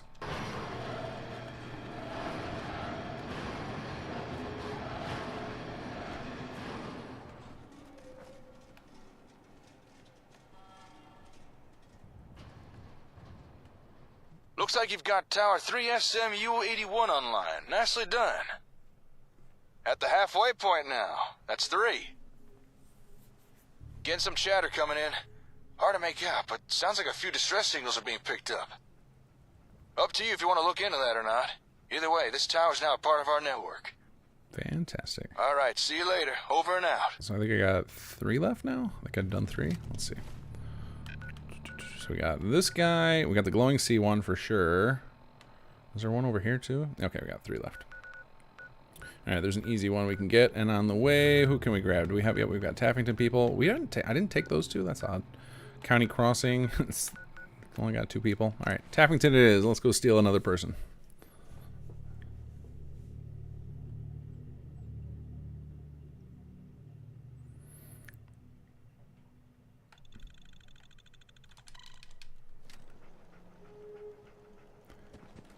I just realized I haven't leveled up in a while. Oh, whoa, whoa, whoa. It's just me. Oh, the gunners are here. And they're all stuck on the roof. Good old Bethesda pathing. This will be fun. And Wes's armor is apparently ridiculous.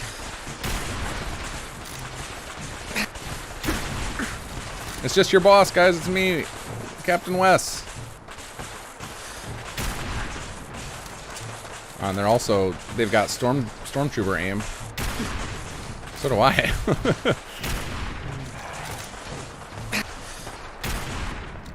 Why are they all on the roof?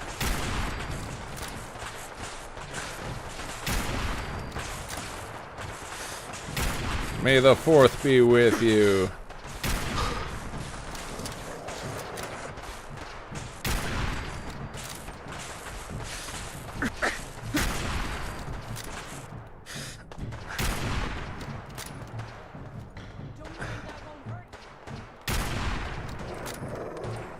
This is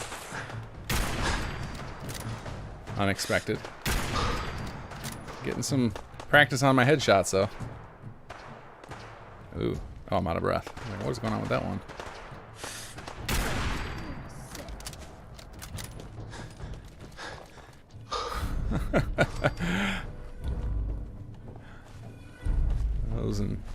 Those invaders hanging out on your roof. You gotta watch out for them.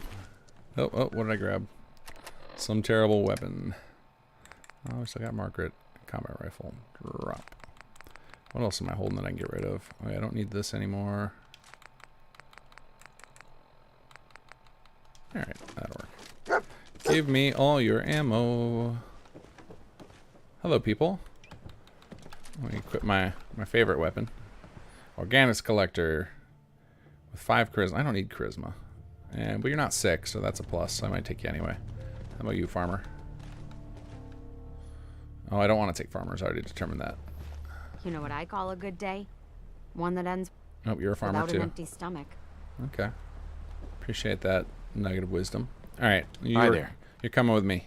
Work at HQ. Would you be interested in coming to work for me? Okay. When admin department gets set up, we'll have something for you to do. In the meantime, you can just hang out. All right. How do I get onto? Oh, what's this? Oh, this is that vanilla, the person who was, and they just built on top of her. They're like, it's cool. How do I get on? How did those people get on the roof? I guess it's one of those like sections. This is something that Bethesda did a lot in the settlements, and I think it was because they knew you could build here, as they nav meshed a lot of the areas that are not possible to get to by default. So that's why you get like NPCs on the roof at Sanctuary and stuff, and why these guys ended up here. It's really ridiculous. All right, let's build up our way up there so we can go loot. This is our looting ladder. Everybody's got to have a looting ladder. And then this is just going to bother me if I don't finish it. There we go. Hey, some gear.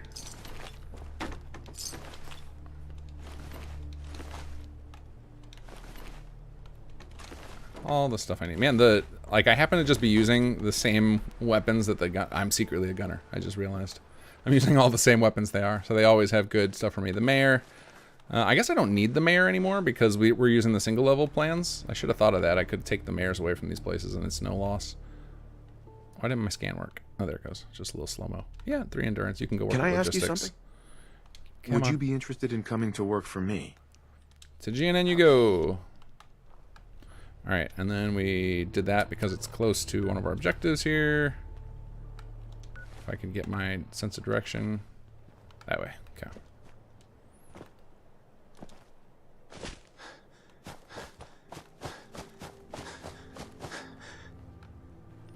I feel like, am I close to, yeah, I think I am close to, what's his name?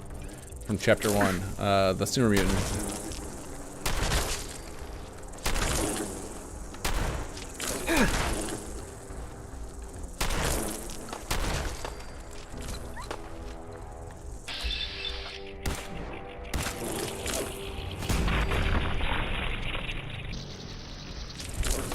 Yikes. Sorry, dog meat. More of them. Ooh, that was a good shot. That was an extremely lucky shot. I doubt I have any chalk, or I'd go visit our boy Sickle. Let's see here. Alright, let's go over here. Did I never come over and do the Sickle side quest? I may have not done it. I may have just skipped it, because I was like, I'm not doing any side quest content for now. Yeah, I think I just totally skipped.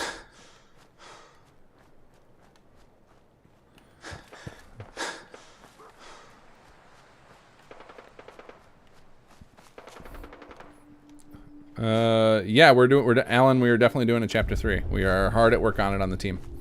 We don't have a ETA for it, other than we're currently trying to beat Starfield to market. And so we're really hoping Starfield gets delayed so that we have a little extra time, because we want to make it good. We don't want to, we want to send it off with a bang, because that's going to be the finale to Jake's storyline. So we want to do a good job. Oh, sad times. You won't need that anymore, buddy. I do not like being so low on shotgun ammo. Makes me uncomfortable. Nope, that's not what I want. There we go, almost there.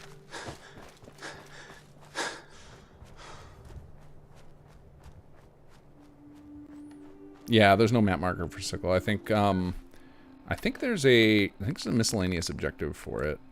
Let's see. Check for ASIM sensors at West Everett's Estates. So yeah, there is a map marker for it. There you go. It's just miscellaneous. But I wasn't looking for that. I was actually looking for the radio tower. I don't have any chalk, or I would go visit him. But I don't think I actually did that. Well, I know I didn't do that part, or the objective wouldn't be there. Oh god. Oh god. I do not like red scorpions. Yeah. Oh good. This is actually doing decent damage to him. Oh, there's another one.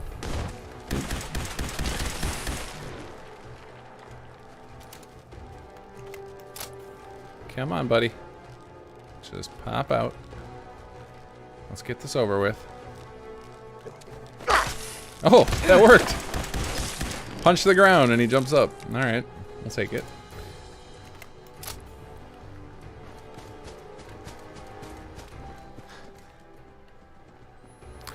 Yeah, getting companions for HQ would actually be a really good idea. If I was playing by all the rules right now, as opposed to just trying to show off against you, that would probably be my play. Where is this radio? Oh god, there's radios everywhere. No, too many radios. There's another one somewhere. This guy's a collector here. So there's a bunch of like copyright trolls on YouTube, and this is why you'll see anybody who does Let's Plays like run around like trying to turn off the music, because people claim like all these old songs all the time, and so you have to like go dispute all these dumb claims that people put in. There's even a company out of Brazil that puts a claim on the Fallout 4 theme song. Like if you sit in the main menu for too long, they put a copyright strike on your videos. It's ridiculous.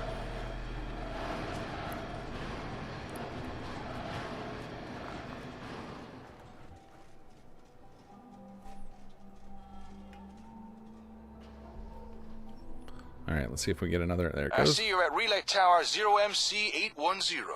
It's coming in clearly, and we're adding it to the network. That brings us up to 4.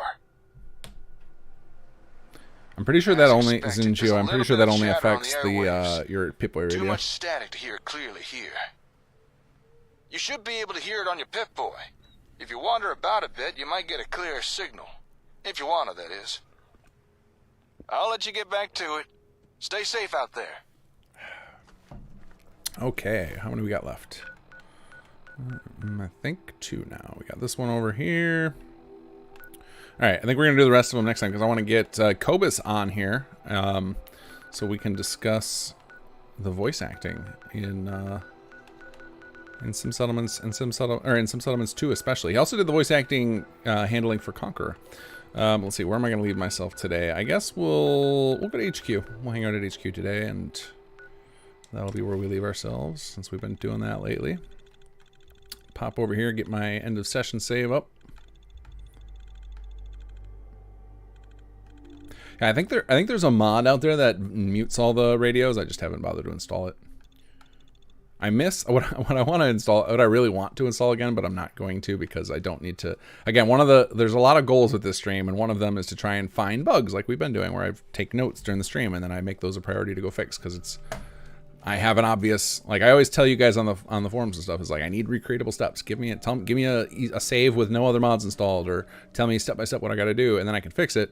So I have them here. So like I appreciate having those, but as soon as I introduce more mods, like I risk making those saves unusable, or like they're corrupt a little. Just like even one extra mod could be the cause of some weird bug that I didn't expect. So playing with just the mods that I've made makes it real easy for me to eliminate issues. All right, let's go. End of session. There we go. And I guess I don't have to worry about pastime or weather. If it's rainy, who cares? I guess we can do it. We've got a decent sunny weather right now. So set time scale to 0.1. All right, so this is the point in the stream, if you're new here, where I'm going to just kind of hang out and chat. So I will be talking to you guys. I'm going to be talking to my guest, Khobis, who's our voice director and has been for quite a while, on the Sim Settlements team. And we'll answer questions and just kind of hang out. So not a lot of gameplay going on. If you guys want to see something in the game, like if you're curious about an option, how it works or something, I can, I'm going to stay in game so I can show you. And so you have something interesting to look at. You'll see characters wandering around on occasion and whatnot. So let's pop over. Let me get into Discord here. Eyes open, friend. Always. Appreciate it, Khobis. Or I just called Aiden Khobis. Khobis, let's see here. Thank you, Aiden, and let's see if I can get Khobis. That's what I'm trying to say. All right, let's ring Khobis here. Let's see if he's awake. Because there's also a chance he just fell asleep on me and forgot, because it is probably 4 in the morning there right now. Let's see if he's up and running. Khobis, wake up. Good morning. Keep your ears to the ground. I appreciate all this advice, Aiden. Yeah, I'm not getting a call from him yet, so I'm going to leave Discord open so he can just call me. And we're gonna just go to the chat questions now. So if you guys got anything, make sure you at King Gas so I see it, because I'm gonna inevitably I'm gonna fall super far behind in chat, and I will keep like the last question I answered highlighted so that I can get back to it. Let's see, David Perkle, will Chapter 3 use DLC factions at all? The only faction we might mess with the DLC is the Mechanist and Rust Devils, because we have Automatron as a required mod, but we don't want to make the other DLC required mods. The only ones we've considered doing the Wasteland Workshops because it'd give us more assets to build with, and those are small. But as soon as we parent Far Harbor or Nuka World, we create like a massive technical hurdle that we'd have to deal with, and it would just slow down development. So we've opted just to, those are just a hard no. The other, the smaller DLC are still on the table, we might do, but none of them really have any faction stuff, so it wouldn't be beneficial to our story. It would literally just be to give our art team more assets to work with, would be the only reason we would parent any of those other ones, because we're not really afraid of you guys not having them anymore. I feel like anybody who's playing Fallout 4 in 2022 has all the DLC, right? Like you can't, I don't think you can even buy the game with all the DLC unless you're buying like from one of those shady websites that has a really old keys for the game. Oscar Fry, does anything good happen if you clear out all the extra signals from the relay towers? No, that's just flavor. Like that's something Bethesda put in the game to be to just give you something to find. So it's like, I remember those were really fun when I did my first playthrough of Fallout 4, but now I don't have the patience for them, because you have to, a lot of times you got to play the mini game where you tune into the signal and you got to like, you know, go left 10 paces and see if it gets clear, and then go and just keep kind of moving around until the signal gets clear. And that can be tiring. So, but we wanted to tie in to make it feel flavorful. So that's why they all reference it. Okay. I got a message from Khobis here. Let's ring him up.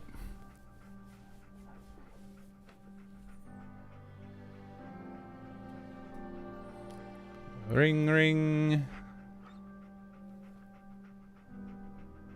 Plugging in mic. Discord. All right, he's restarting Discord. All right, we're going to give him a second then. All right, let's see what other questions I missed out on here. Let's see. Mod Hunter 42 radio silence only replaces the tracks with stubs. Interesting. Oscar Fry, does any... Oh, that was the one I just answered. Let's see. Mod Hunter 42, the max storage message doesn't tell you what settlement it was from. Yeah, I think the max storage message is just like a tutorial message. It's not actually... Like, it won't ever happen again. So it's just kind of saying, like, hey, in general, teaching you about max storage. Some of those tutorial messages can be confusing when you get them mid to late game, because like in the early game it's obvious, right? It's like, all right, well, I'm currently, you know, working in Sanctuary or whatever, and I only have one settlement. But yeah, in the mid to late game, when messages start coming up, it can be hard to know what triggered them. John Giddis, you could have used a frag to blow the gunners off that roof too. Yeah, I could have done that, but I was having fun practicing with my sniper rifle. All right, let's try Khobis again. Let's see if he got his Discord restarted.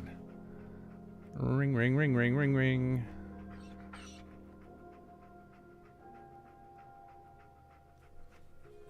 You can hear dog meat panting away right next to me.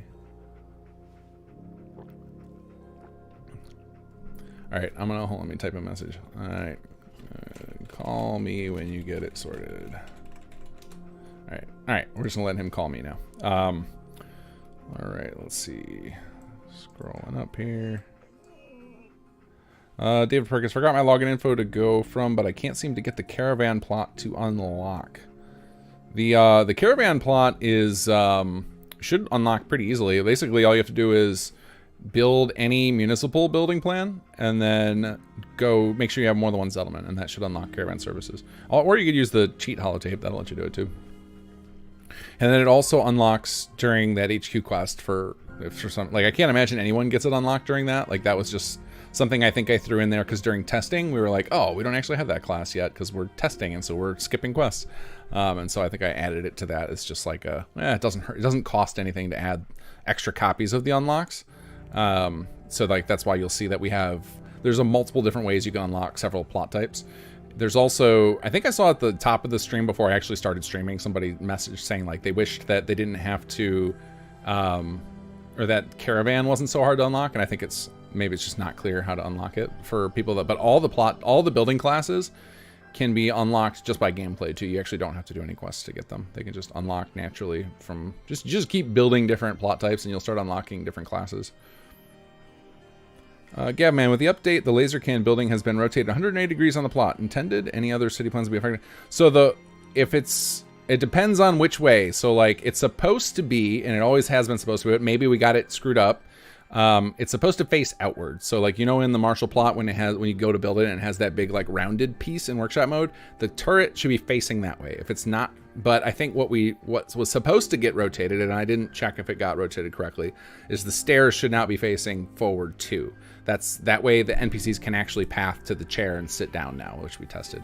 But I don't know if maybe we now have the whole thing rotated backwards. That would be accidental, but the stairs should now be facing toward the front same should the big cannon. So I'm sure there's a delay, so you can tell me whether or not that is what's happened or not. Let's see. Oh, here we go. Hello, sir. Can you hear me? I can hear you loud and clear. Fantastic. Yeah, go ahead and talk a little bit. Let's get an audience sound check for you. A, B, C, D, E, F, G, H, I, J. Hello, everybody. Am I too loud? Am I too quiet? Does King Gath need to do anything? I've got a nice cup of tea here. Oh, fantastic. Some sort of red berry blah, blah, blah. It tastes disgusting, but I need it to wake me up. Yeah, it's ass o'clock in the morning for you. I was thinking about getting myself a cup of coffee, but I need to. I've been tempted to like install a little coffee station right next to my desk so I could just sit here and like make some coffee while I'm streaming. But that would be it would be making me drink an absurd amount of coffee during the week, because it would be literally right, because the desk I stream from is also the desk I work from, so I think that would be a dangerous situation. Everyone's saying you're quiet, so let me crank up your volume. Let's see, settings. Apologies beforehand if anyone hears some disgusting slurping noises. But, yeah, I need this. I need this. Let's see. Let's go output volume. I'm going to crank you up to 125. All right, go ahead and talk a little bit. Let's see if that's better for people. Hello, everyone. I am Khobis. I am the lead voice director of Sim Settlements 2. And I am here for one night only, so if you have any questions regarding voice acting in general, the voice actors, the process, blah, blah, blah, yeah, now's your chance. All right, I'm sure. Loud. My goodness. Yeah, I could hear it in my headphones. I was like, oh, that's good, too loud. All right, I reduced it again, so now it should be a little better. So thank you for making the time. I have been trying to get you to come chat with me in front of an audience for a long time, because like you were one of the people who always listened to my podcast, but you never wanted to go on it. And I think that was because back in the day, you wanted to wait until we finished Conqueror, and that was before we knew Conqueror was going to get blown up. So thanks for coming on. I think even not having finished that, I think you've proven your worth in all of the stuff you've done there, where people want to hear from you. That was one of the reasons. Why? Yeah. I think back in Conqueror, it was because it was the first project I was doing for you, and I didn't think I really did enough to kind of go on a podcast, so I didn't have much work to show. But at this point I do, and it took me up till day 19 to jump on, because this is like witching hours for me. Like it was 3:30 for the most part, 3:30 a.m., but it's 4:30 a.m. now. But that's rough. Well, thank you for waking up bright and early and drinking some crappy tea for us. It's all right. I usually get up at 5:30. So I think even though you said you don't feel like you did much for Conqueror, I think you've definitely, like, the amount of stuff you have to do for SS2 is crazy. But even with Conqueror, like, even if all you had brought to the table was just your connections, like your connections in the voice actor scene are insane. And then what I say to our team is, like, one of Khobis's biggest values to any team is that he is shameless about asking for people to do voice work for us. Like, he'll throw it out to anybody, just be like, "Hey, come do a voice for me." Is that something that is that a true fact, or do you just happen to have connections with the people you ask? Because it seems like you'll go for crazy reaches, and then we get them sometimes, and it's like, wow, that person did voices for Morrowind, like, or Oblivion, like, that's amazing. I'm straight up. It's both. I'm a bit shameless as well. But in fact, the dumbest thing I've done was, and this was never going to work out, is I remember back on my days in Skywind, where I was pretty much a newbie. I saw a video of Jordan Peele. So this is Jordan Peele, the actor, the director of Get Out, part of the Key and Peele. What is it? Key and Peele. Yeah, sketch squad. Yeah. I remember seeing a video where he was on a podcast, and he said that he loved playing Morrowind, and I thought, hey, Skywind's big, right? Because at this point, I had no clue about modding scene or whatever. I was in over my head. I thought, oh, Skywind, it's everything. Oh, I emailed his agent saying, hey, would you like to get Jordan P? I know he likes Morrowind. Maybe he'd like to join Skywind. I mean, this is a big opportunity for him. I am shameless, and back then especially, I don't know what I was talking about. I kind of faked my way up here until I sort of made it. But it's a bit of both. I am shameless, but also I did build up some connections by this point. Because, someone just asked me, do you do voiceover as well?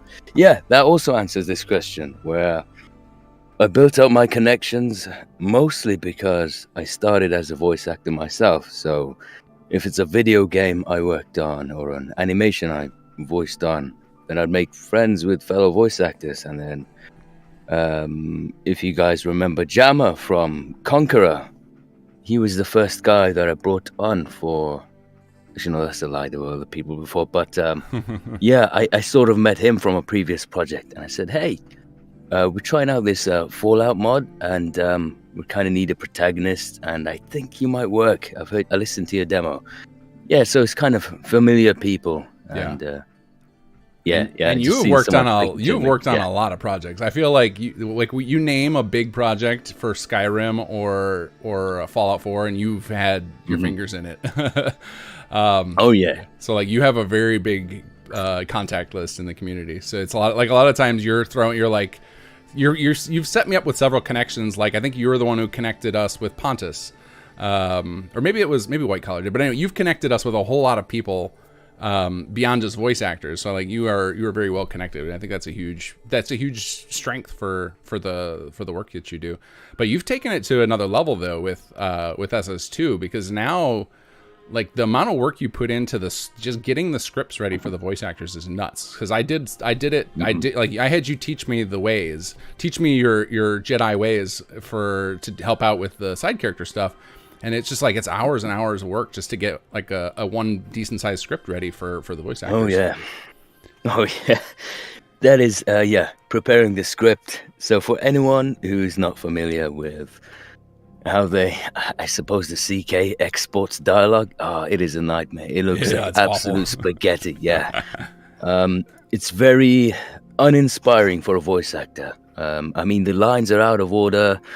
It's very plain, boring looking. There's too much information that comes out that they do not need. And information they do need to perform well is not on there. So I essentially have to fix up a script, reorder it around, give them directional notes, guide them, and pretty up the script so they don't want to claw out their eyes. Because it's a lot of lines for a lot of people. It's like hundreds of lines. I believe for Jake, our voice actor, every chapter he has to do 1,500 lines. That's a lot. It's a ton. And he does 3 or 4 takes for each of them. Multiple takes, yeah. The guy gives like 5 takes. I remember when I brought Tom on, and he said, hey, that's a lot of lines. Maybe I'll give you 1 take each, and if you want to retake, I'll send it over. But he got hooked into... Yeah, he loved Cyric's storyline, the quest, and he loved Jake, so he thought... You know what? I'll just give you billions of takes. Tom, come on. Like, I've got to work through this as well. Don't give me 5. Stick with 3 maximum. But yeah, he's a protagonist, so he can do whatever the hell he wants. And I've got to make him sound better than he is. Yeah, that's the other part of this that you put a lot of time in is you take the time to listen through every take and then compare it to who they're speaking to. And then you'll cut lines tighter or like trim off words. Like you basically like produce a little radio drama for every conversation. Especially, I'm sure there are some you skip on when we get to the dredges of the characters, but like for all the main quest points, like I know you spend an awful lot of time trimming these voice files to get them exactly how you want them. So one of the main differences, I'll say, that between not just mods but also indie developers and AAAs is that. In AAA title, the voiceover process, there are a lot more people behind on that team that goes on to that. So, for example, an indie or a mod might just have a casting director. So you select the voice actor and maybe you pick out their takes and then that's it, you're done.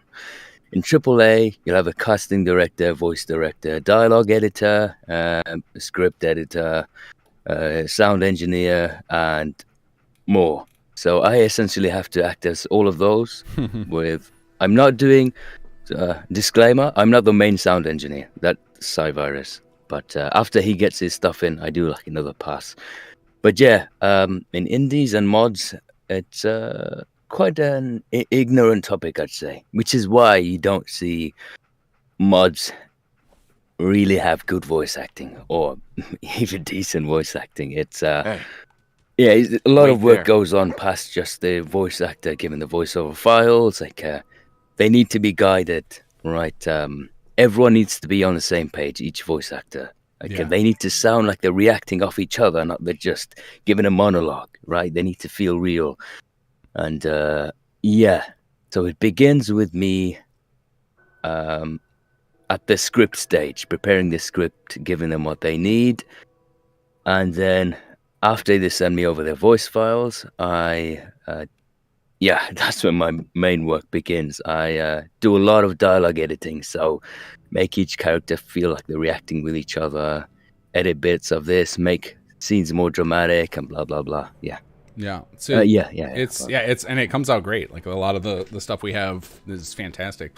So when you got started, you came on to our team to do some of our side characters. I think you got scooped up when we were doing all the way back in the day, doing the side characters for what eventually became SS2, but it was before SS2 was even a thought in our mind. And then I think so. You worked with our original voice actor was Shadow Puppet and Orion, and you worked with him a bit, and you seemed to like what he was doing because we actually had he was a theater guy, and he did some film work, and he was like spending a lot of time working with our voice actors to like try and get actual directorial performances. And I think back then you were just kind of like getting your toes wet in the voice actor field, right? And then this is a big leap up in the work ladder for you as far as like the amount of things you've learned since then and how many things you take on versus what you signed up for originally. It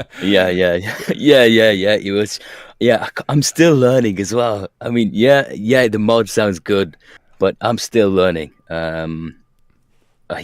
Shadow Puppet.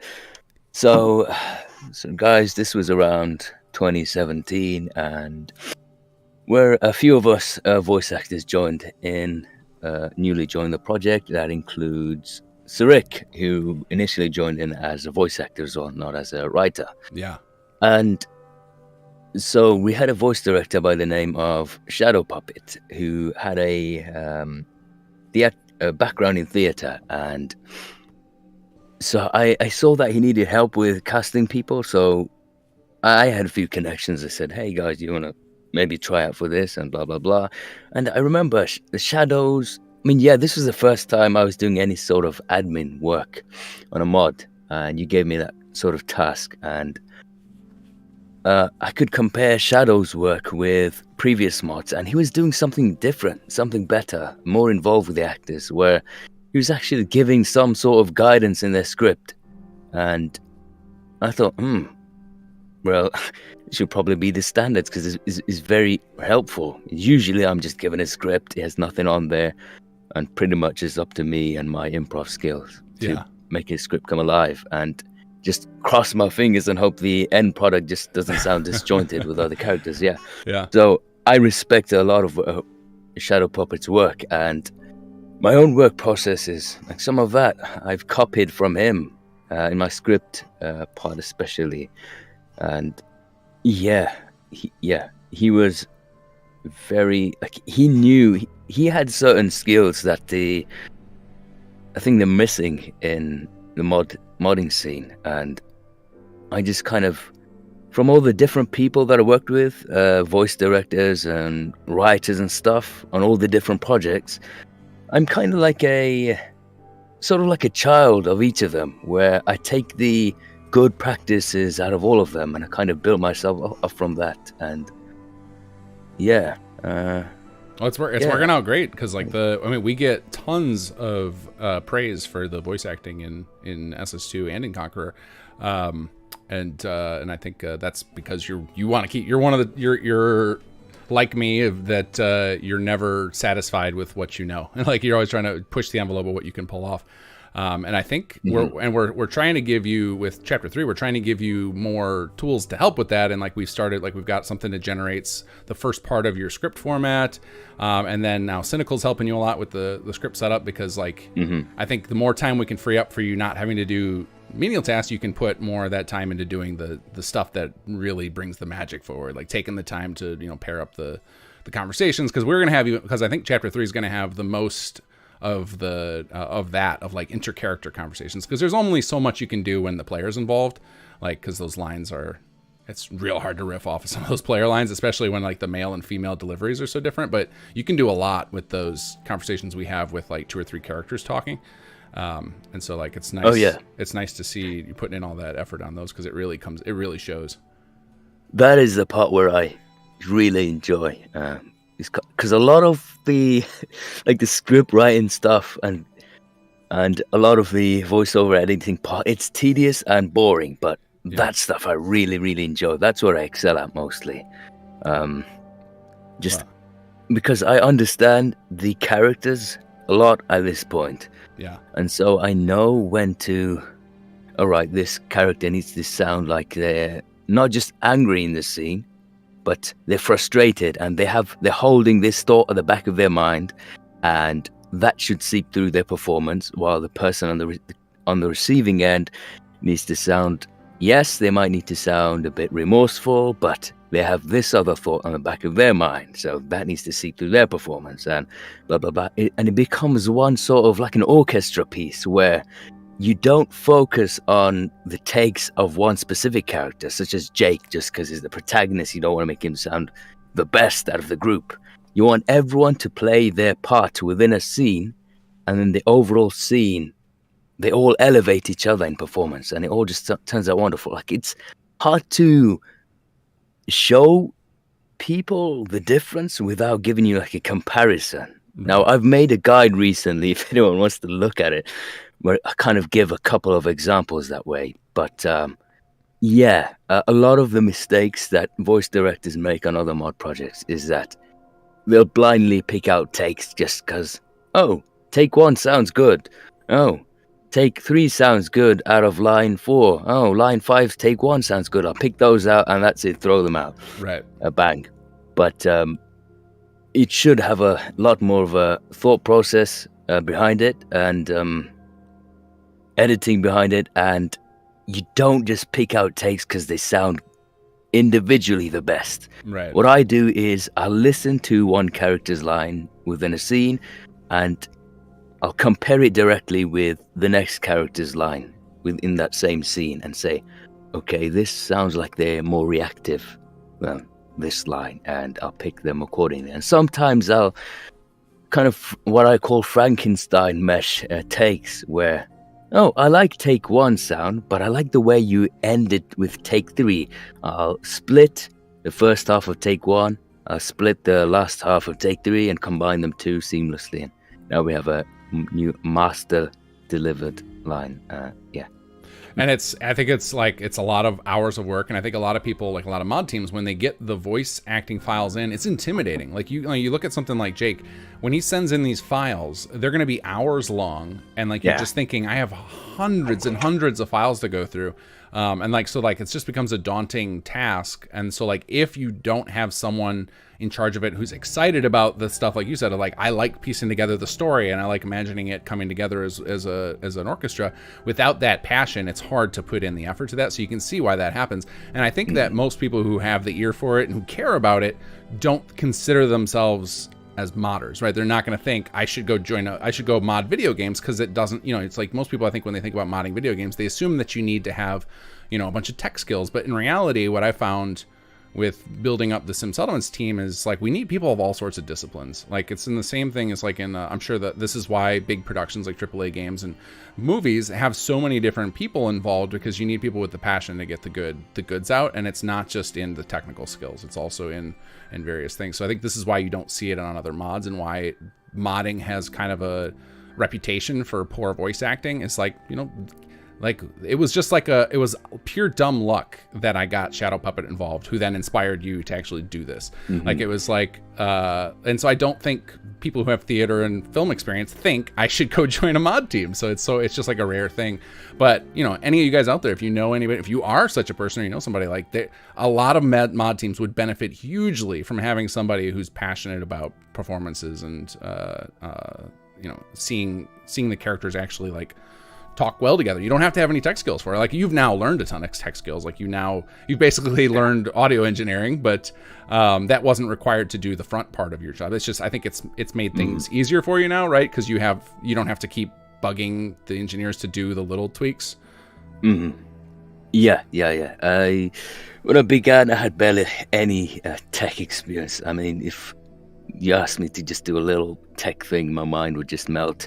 Like I came on as a voice actor, and we're just here to give our creative influences and stuff. So I had no technical skills. I picked them all up, and like now my ears are hypersensitive at this point, and I've worked around because professionally I work as a voice actor as well. It means I have to be my own businessman as well, which means just sending over voiceover files is not enough. I have to treat them, I have to master them, make sure they sound good. And out of necessity, basically, because I also, like, this is a true fact as well, I can be a bit cantankerous when it comes to my work. Like, the slightest bit of what's the word? It's 5 a.m. My brain's dead. No, that's cool. The slightest bit of incompetency, like, or if you're not pulling your weight and you're on my team, like, you're gonna get it, or you're getting kicked off the team because I'm just gonna, because like, you know, with me that I'm always like, if you want something done, you do it yourself. If you were in charge of the Sim Seldon's team, there'd be 4 people left, because you'd be so many times you've been like, why isn't this person doing better? It's like they're doing this for free. Like, calm down. It's like, that's what I remind myself. I remind myself, right, everyone's doing this for their own thing. I'm doing it. I'm taking it so seriously because I'm trying to build a career out of it. But someone else might be doing it for fun. But then it comes down to, okay, this is a team effort. We've all got a deadline. I've got a tight-ass deadline. It's always underestimated. Yeah. You and me both, man. I'm so terrible. That's why we end up with, like, I've been talking about HQ and all these features I have planned, because I, like, in my head, I'm like, I can do this stuff in like a week, and then you know, the rubber hits the road, and it's like, oh no, this is like 2 months of work.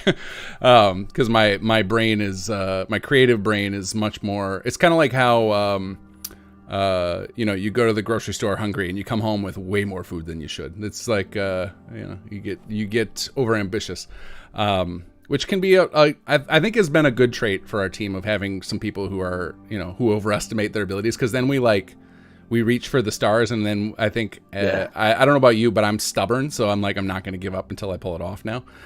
Which is why I've been at this for 5 years, and you've been along with me for most of it. So I think you've got that in you too, because a couple of times you've told me, like, I don't know if I can keep doing this because I got to focus on my career. But I think part of you is like, you don't want to finish what you started. Is that about accurate? Yeah, I've mentioned this to you before. So unfinished projects are the bane of my existence, and that is what the modding scene is known for. Right. I mean, I joined up initially, I think it was late 2015, where I discovered the modding scene, and I joined Skywin. That is still not out. Yeah, it's nuts. It's not going to be out for more years. That's just one of the mod teams that I was on. It's like an uncommon story. It is the most common story with modding scene, and it makes me sick. It's such a bummer. Well, I think everybody has the same problem we just described of ourselves, of having, like, we assume it's going to take X time, and it actually takes way more than that. It's like a lot of these teams who start up these, like, I'm going to build this whole game again, or I'm going to build a whole world mod from scratch. Like, you know, what they took it as, they built like a little level, and they got excited about it. And they're like, oh, I could do this 200 more times and it will only take me this many hours, not realizing that they got to manage burnout and, you know, their own morale and like then organizing other people. And like, it's not as simple as just multiplying your hours. And so like it gets to be overwhelming. And like, I think most of those big projects have gone through multiple project leads because inevitably the person who started it just runs out of steam. So it's like I think our way of combating it, I think I wish more teams would adopt. I think our like minimal annual releases, I think keeps everybody on the team hyped up. So then like we actually get to thrive in the excitement from the community, and that keeps us going. I think. What do you think? Does that help you? I know you get super excited in trailer season. You have been. Oh yeah. Oh yeah. A little too excited. I might scare off Pontus. Yeah. So Pontus is our trailer making guy, capturing, designing, editing. He heads that stuff, and yeah, he is so fucking good. Oh my god, that Gunner Outbreak trailer looks it looks like Bethesda made it. It looks better than most Bethesda's trailers. It's so good. I hope and he contacted me a few months ago and said he's on board for doing our Chapter 3 trailer. So yeah, and I'm just hoping he doesn't get cold feet. So I from time to time I'll show him some of the cool stuff that we work on. Nice. Just yesterday, because like a couple of days ago, I was speaking with who I see in the chat now, Nihar. Yeah, who's working on the animation. Oh, did you send him that? We can't. Oh, sorry guys, we can't show you this yet because it'll spoil Chapter 3. Yeah. So did I can't tell you guys. I send it to Pontus because like I know he's gonna. Like he's gonna want this in the trailer. He's not gonna run away from us. Like I'll do stuff like that. I send him some of the cool stuff that we're working on. Nice. But yeah, to go back and answer that question of yours, one of the good things that we're doing is like to try and avoid the high turnover rate that mods have. Is we hold those bi-weekly voice meetings, don't we? They've slowed down a lot this year because I have a lot of personal stuff going on. But yeah, we've been doing bi-weekly meetings for years now. It's for like 3 years now. Yeah, definitely while we were on Conqueror as well, I remember. So that kind of makes us more of to me at least, it solidifies us as an actual team where we're not just working off on our own. It doesn't feel that way. It feels like we're all synced together and we're after the same goal, and that builds unity. So we don't feel as lonely, I suppose. Like we're in it together, and so I feel like we can trust each other with things. So we're more likely to stay on board. And yeah, kind of the meetings kind of show us our human side as well, because a lot of things that mod developers do is they might just only communicate via messaging or whatever. Right. I noticed like a lot of them just get passive aggressive on each other, and I find it super cringe. It's like, you wouldn't type this at me if we were in a voice call. And just being regularly talking with each other, where it's not even related to the mod even. It just makes us feel like we're in an actual studio, like we're in an actual physical studio together. I always get the feeling like when most of the meetings, I'm like, man, I wish we were in person because it would be so much more fun now. Because like a lot of like I would say like most of the people who show up at the meetings, you know, they've been on the team for like 4+ years now. So it's like now we're all basically friends and we don't actually know each other, which is really awkward. I've been when I look at the end life of Sim Settlements 2, I'm just like, man, if there's still Patreon funds sitting there, I swear I need to like just give them all to you guys to fly you all somewhere so we can all actually meet and celebrate. Because this is a crazy achievement if we actually pull off what we plan on for Chapter 3. It's so much that we'll have created that's a really high quality, and like from being involved in a lot of mod teams, like how rare it is for this to happen. I mean, you guys all watching this, you know that too, from how few of these like pie in the sky projects that get announced actually ever see the light of day. I mean, it's like, you know, like I bet there's less than 20 big projects for all games that have been actually made it to release, like of these big planned projects that get announced. Yeah, it's so rare. For some settlements as well, like this is a project where it began with like there was no promise of a storyline, so there was no experience of anyone making quest design. But for some reason, you have hands down, and I'm not blowing smoke up anyone's asses. I've worked on a lot of mod teams, so I can compare.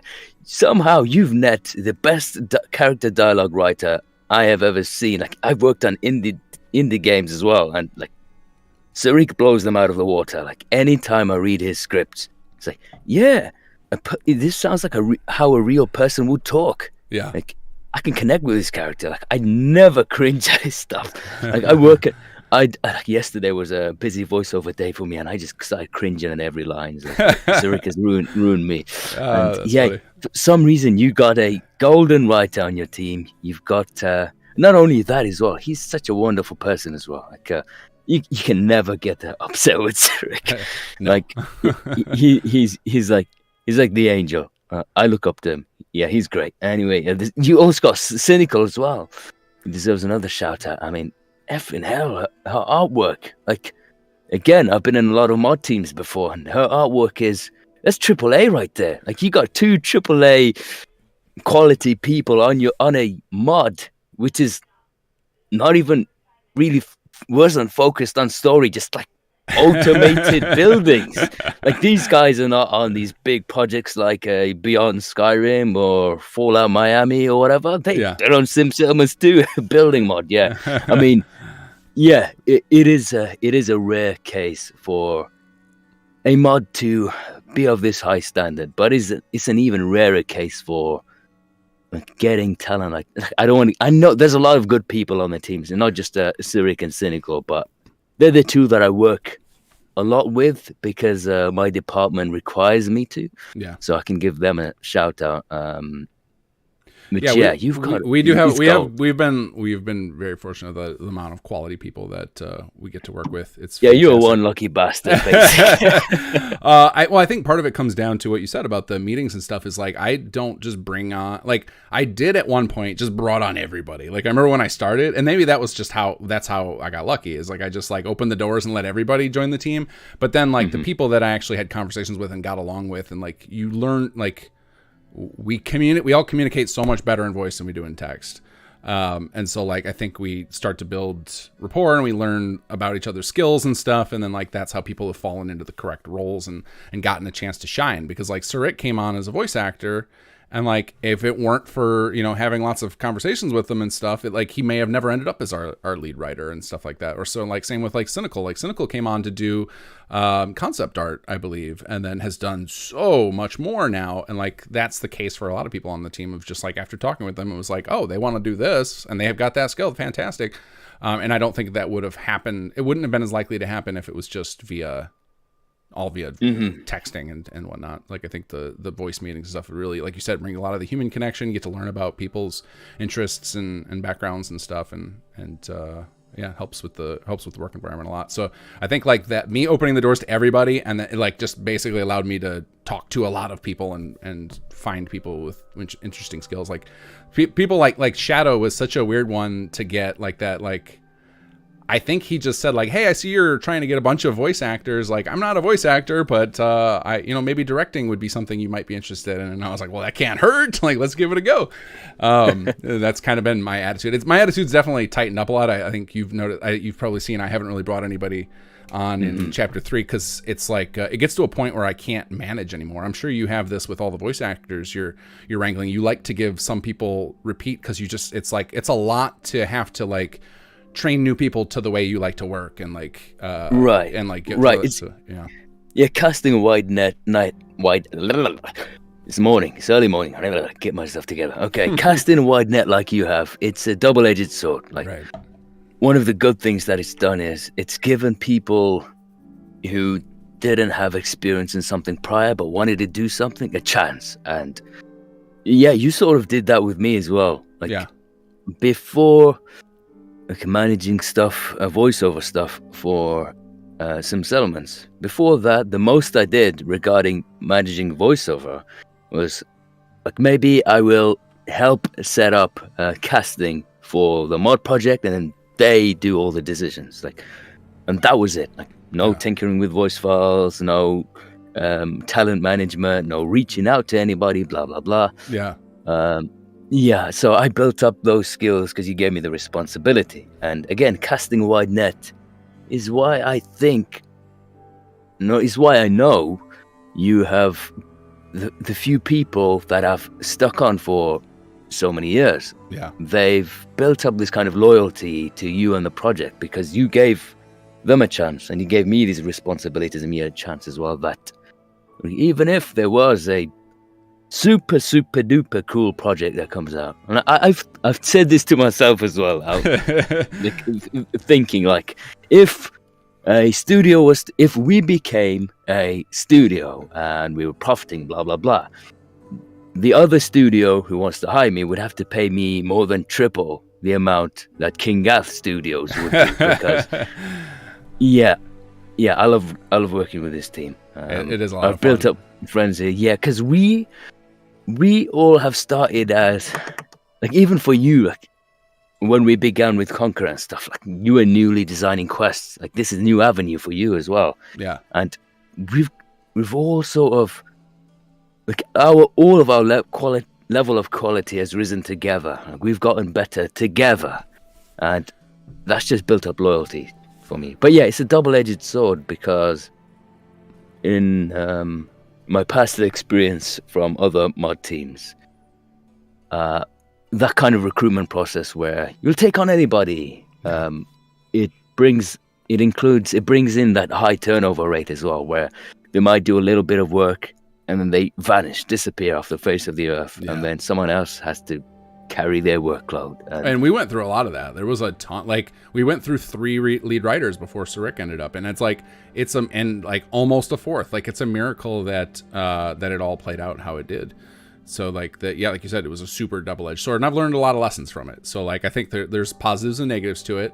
I think at this stage in the project, if we were to try doing that again, it would be dumb. It would just be like, I think those of us on the core team would rather just do more work than go through that process again, right? Like, I would rather just have to, like, and I think a lot of others agree. Like, Cynical, I know, agrees with that, because Cynical takes on all sorts of terrible tasks just to make sure we don't have to bring on more people.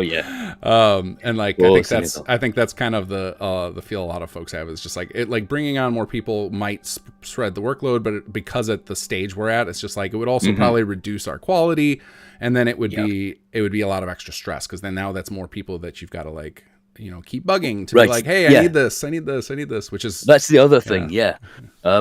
If you're a mod developer and you're just starting out your mod and blah blah, you want to cast a wide net, because for what you need is a production going, and for that you need team members. So cast the wide net.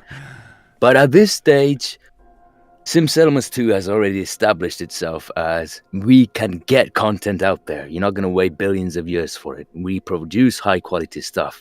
So at this point, we can afford to be, not only can we afford to be picky about who we bring in, but we need to be, because there's going to be a lot of people who are inspired by, oh, this project is doing very good, I want to jump on board, but maybe they don't have quite the skills to keep up with the rest of the team. And you know, as the saying goes, you're only as strong as your weakest link.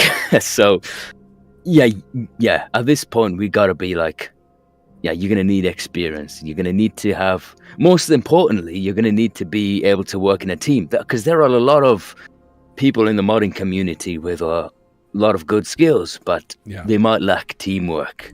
We've worked with a few people like that on the team who's in our credits, who have, like, done some fantastic work, but they're not used to, their mindset is not in the team environment, and so, like, they eventually drift off and are like, no, I want to go do my own thing by myself. And, you know, I try not to fault people for that, because this is, for all of us, this is just like, this is our free time, right? So I try not to hold anybody to any high standards there. But I think that the turnover is what burns me out, of just like, I try to put the same amount of effort in for everybody who comes in, and it's a lot. And then so it's kind of like job hunting or dating. Like, it's exhausting. So I had to stop more for the fact that, like, I'm going to burn out from that, because the people management stuff is exhausting, is all I can say about it. But let's go on to more chipper topics. So I want to know, who convinced you to, because I don't actually understand how this happened. How did you end up in this role? Like, did Super Weevil convince you to do it for Conqueror? I don't remember how or was this just like an accident? Like, I probably just asked you one day if you could help. Do you remember? I don't remember how you got this. I remember, yes. And if I knew back then what exactly I had to do and the amount of work I would have said nope, and you would have a completely different voice director for Sim Settlements at this point.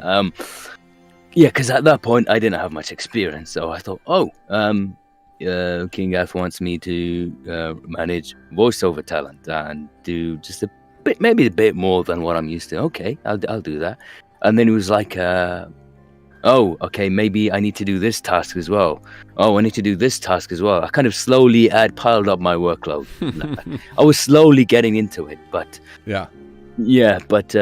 2018 which is when I think I joined Conqueror. I think at the end of 2018 is when we started putting that together. Yeah, because so who convinced me? No one really. I think, I think it was just I was so inexperienced, and everyone else regarding voiceover is inexperienced, and none of us knew the actual amount of work it requires, at least to do it good. Right. So I was like, sure, this shouldn't take much of my time. And then by then I was too invested. Like, I enjoyed working with Super Weevil, and I enjoyed working with you, and I built a rapport with all the voice actors and the rest of the team, that I thought, I don't mind doing a bit more work. It's fun being around you guys. And those were fun. Those were fun meetings for Conqueror, because it was usually just like 5 of us there. Glenn, who's Jammer's voice actor, would jump in with us, and we would all just like riff about like what we would do in the future. And we would always, it was like just it felt like palling around with my buddies, like, because we were we weren't always serious about it. And I remember one time Robin popped in to a meeting, and I think she was like, "Oh, this is just like a boys' club. I'm not coming back to this," because we were just making silly jokes and stuff about what things Jammer might say, and just having a good time with it. But that was a lot of fun. I miss that. That was a bummer that things played out the way they did, but I still think we got some fantastic content. And like you worked with some amazing voice actors. Like my mind is blown every time I hear one of Jeff's characters. For those of you guys who know, Jeff voices Berman, and he also voices Maul and the Toilet King, so he's got some range. That dude can do some character work. And then Eileen, who's done a lot of great characters for us and did Pandora at the end there, obviously Jammer and Ophelia. Like, you just got some really great voice actors that you worked with back then, and I think that kind of like you set a new bar for mods with that stuff, and then I think that carried over to your work on Sim Settlements too. Yeah, and these guys, what I have to do for Sim Settlements, because of the longevity, it's a long-term project, essentially. There's multiple chapters. I have to keep in touch with all the voice actors, because a lot of them will be recurring, blah, blah, blah. So over the months, maybe years, if they're not people that I was familiar with outside of Sim Settlements, and at this point, I'm friends with most of them. I'm buddies with most of them. And whenever I have an opportunity to work on whether it's a video game or animation project that I've got a client, I'll always take the chance to refer these guys to. I forgot what the question was. Oh no, it was just kind of, I was curious how you got roped into into Conqueror, because I don't remember specifically asking you to do everything you ended up doing on it. So I was curious because I know with SS2, it's your conversations with Sarik are why you got involved. I never asked you to do it. In fact, you had told me at one point you will not do it. You said, "I am not doing Sim Settlements 2 voice directing." Yeah. So, little fun fact for you guys. I did not want to have anything to do with Sim Settlements 2 for the longest time, because I was working on Conqueror, and the way I saw it was, okay, here I have a nice little project for me. So, Conqueror. I've got it all to myself. There's no one else who's touched voice directing or whatever for this. I've got it all to myself. I can use this for my resume without saying, I did this, but I didn't do this. It was by someone else. I have a project all to myself. So I thought, okay, my focus, my goal is complete Conqueror. I have now a completed project under my belt. And around that time, you approached me because you were moving further in development of Sim Settlements 2, and every time I would say, King Gaff, I told you before, I'm not joining. I know, because you tried to get a lot of other people to do it, but they didn't work out or whatever, and you come back to me and I said, look, I remember trying to help you find other people, but even they didn't work out. And eventually, this was like months down the road where Conqueror came to a standstill. And at that point, I was just fed up. I was like, right, bane of my existence has just happened. Conqueror seems dead in the water now. And at that time, I believe I was made redundant as well. So I had all the time in the world. Redundant from one of my side jobs. Okay. And so, yeah, I was just looking for something to do. And I was speaking with Sir Rick. And prior to that, I didn't really have too much of an interaction with him. And I thought, this is it, man. Seems like a nice person. Sure. I'll check out some of your work. Sure. I gave it a read, and I thought, he seems to know what he's doing, and he seems organized, and he's done one thing where a lot of writers don't do, is that he's planned ahead, and then he's planned some more. So, and I looked at his writing, his dialogue writing for the characters, and I thought, okay, if I did this project, if I went ahead with this, and if I told King Gath I will finally agree to it, I'll do it on the condition where I get this dude's work, like Sir Rick. I will do his quest line, and that's it. Nobody else's. Like I don't have the time for it. Because we had back then you knew we had a ton of people writing. Because like when I first got Writers a Wig, we had like a dozen writers at one point. So there was a lot, and you voiced some of it, so you knew that the quality was kind of all over the map. Because you voiced I think 3 characters for us. You voiced who did you voice? Monty Phylon, which is one of my favorites. Monty Phylon. Yeah, I forgot how the fucking voice was. Yeah, Monty Phylon. Howard. Yeah, and then you did Willie, right, from Conqueror? Oh yeah, Willie One Eye. Willie One Eye. Yeah. Oh, I love Willie. Yeah, so here's the thing, guys. All right, I didn't cast myself for those roles, okay? Except for Willie. Yeah. One of the things that I hate is self-inserted. All right, so I will never put my own. I'll never cast myself. If I'm in charge of casting, I would never cast myself as a character. Okay. I could probably do this, but no, I will never do it. Because one thing, if I know there are people who can do it better than me, I'm not going to ruin the mod by putting myself in if I can do something better. So, and if it's a last case scenario where I can't find anyone, deadline's approaching, and I have to do it, then I'll do it. Like, for example, in Sim Settlements 2, Chapter 1, the raider that you first encounter.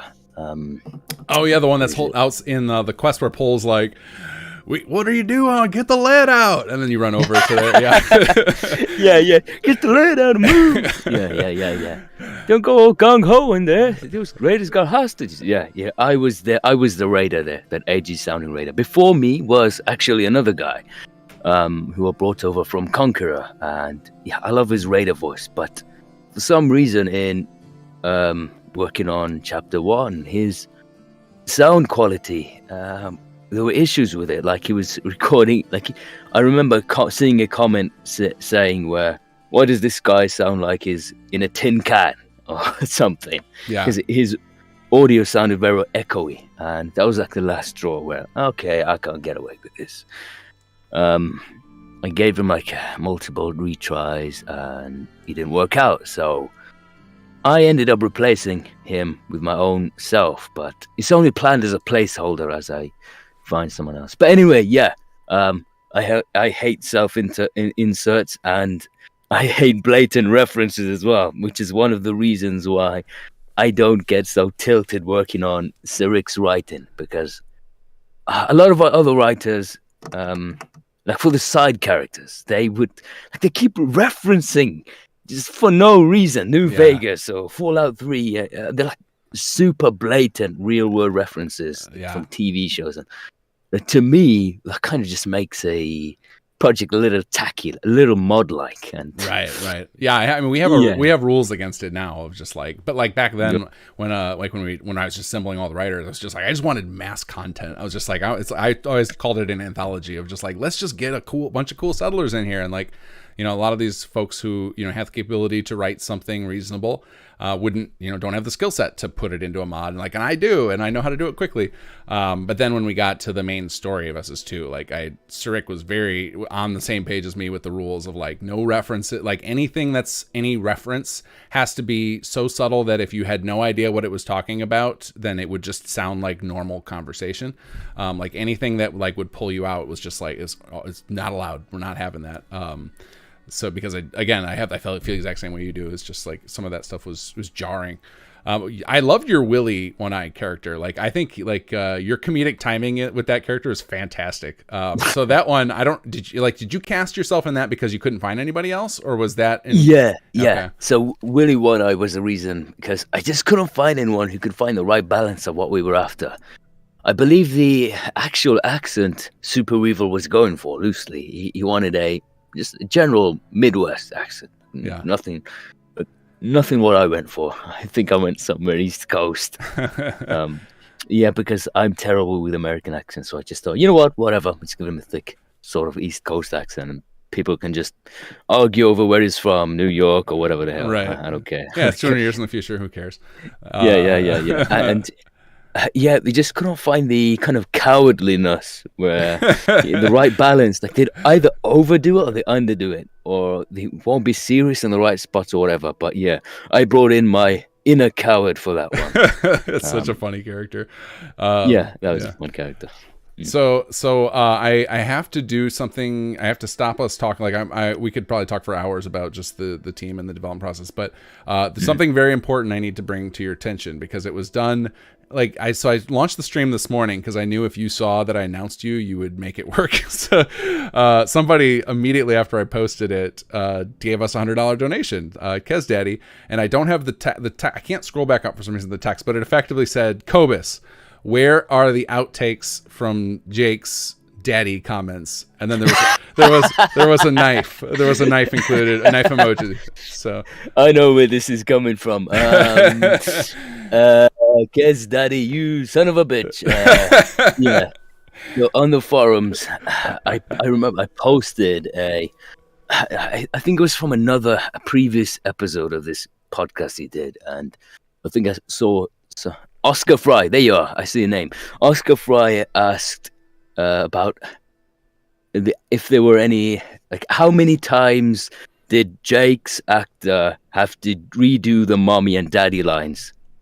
Just because, like, it's like, you know, it's like it's an odd set of lines to say. Like, it's a bit of a struggle to get through. Like, mommy, daddy, like, you know.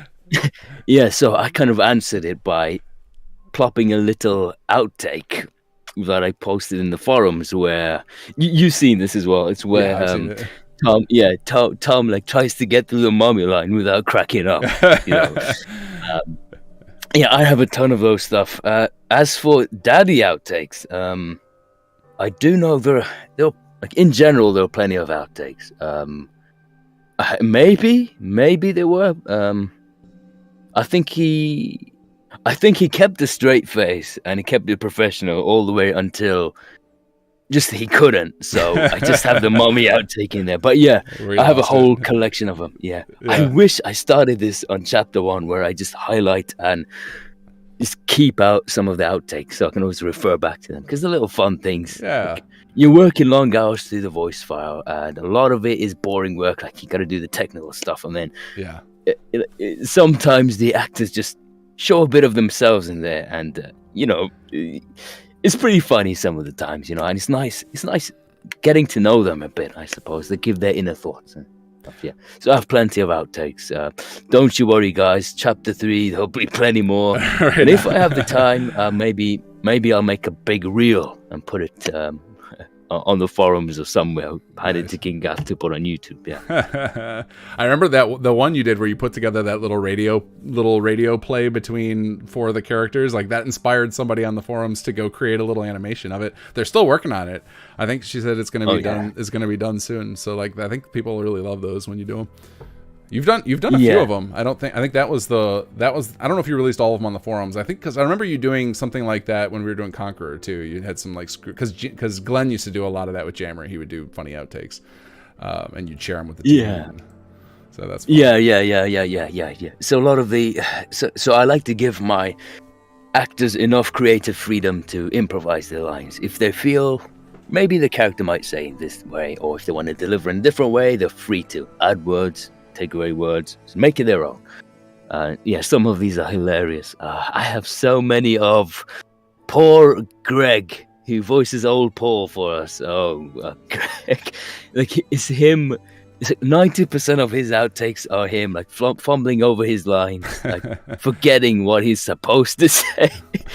Because, old Paul, he is a real life grandpa, and he's told me this. He has like, I don't know, he's like 1 million grandkids, and bless him. I think I remember when we were talking to him about the old Paul voice, and he's like, "Are you sure this is gonna work?" Because I think we found it from his demo reel. It was like something he did for a cartoon character for a advertisement or something. And like, so then he's like, "Really? You want that as a character, like an actual character?" I was like, "Don't worry, it's gonna work. It's gonna work."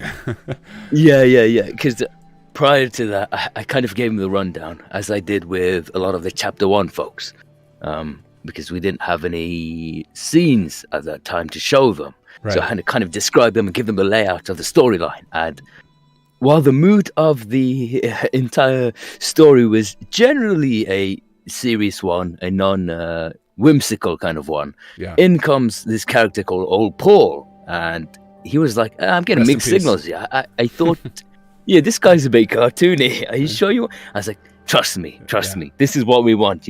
In fact, if anything, up his cartooniness. He is designed intentionally to be whimsical, but a carefree character where he sort of knows that is being a bit annoying, but at this point, he's old. Like, he doesn't give a shit, he should sound a bit. He should be borderline annoying to talk to. Like, that's all we want. And he was like, "Okay, if you say so." And so that's old Paul. Yeah, old Paul was one of those. Like, I remember when we invented the character, it was like because like at the time when we were pivoting over to the Gunners being our villain, we knew we needed to have an emotional moment where players would care. And then when we figured out the old Paul character and we got the voice and stuff, we all realized it was like, well, some people are gonna tear up over this, and other people are gonna be like, "F you, Paul! Don't tell me about duct tape again." And we're like, either way, as long as we get an emotional reaction out of people, that's what we need. Yep, exactly. Yeah.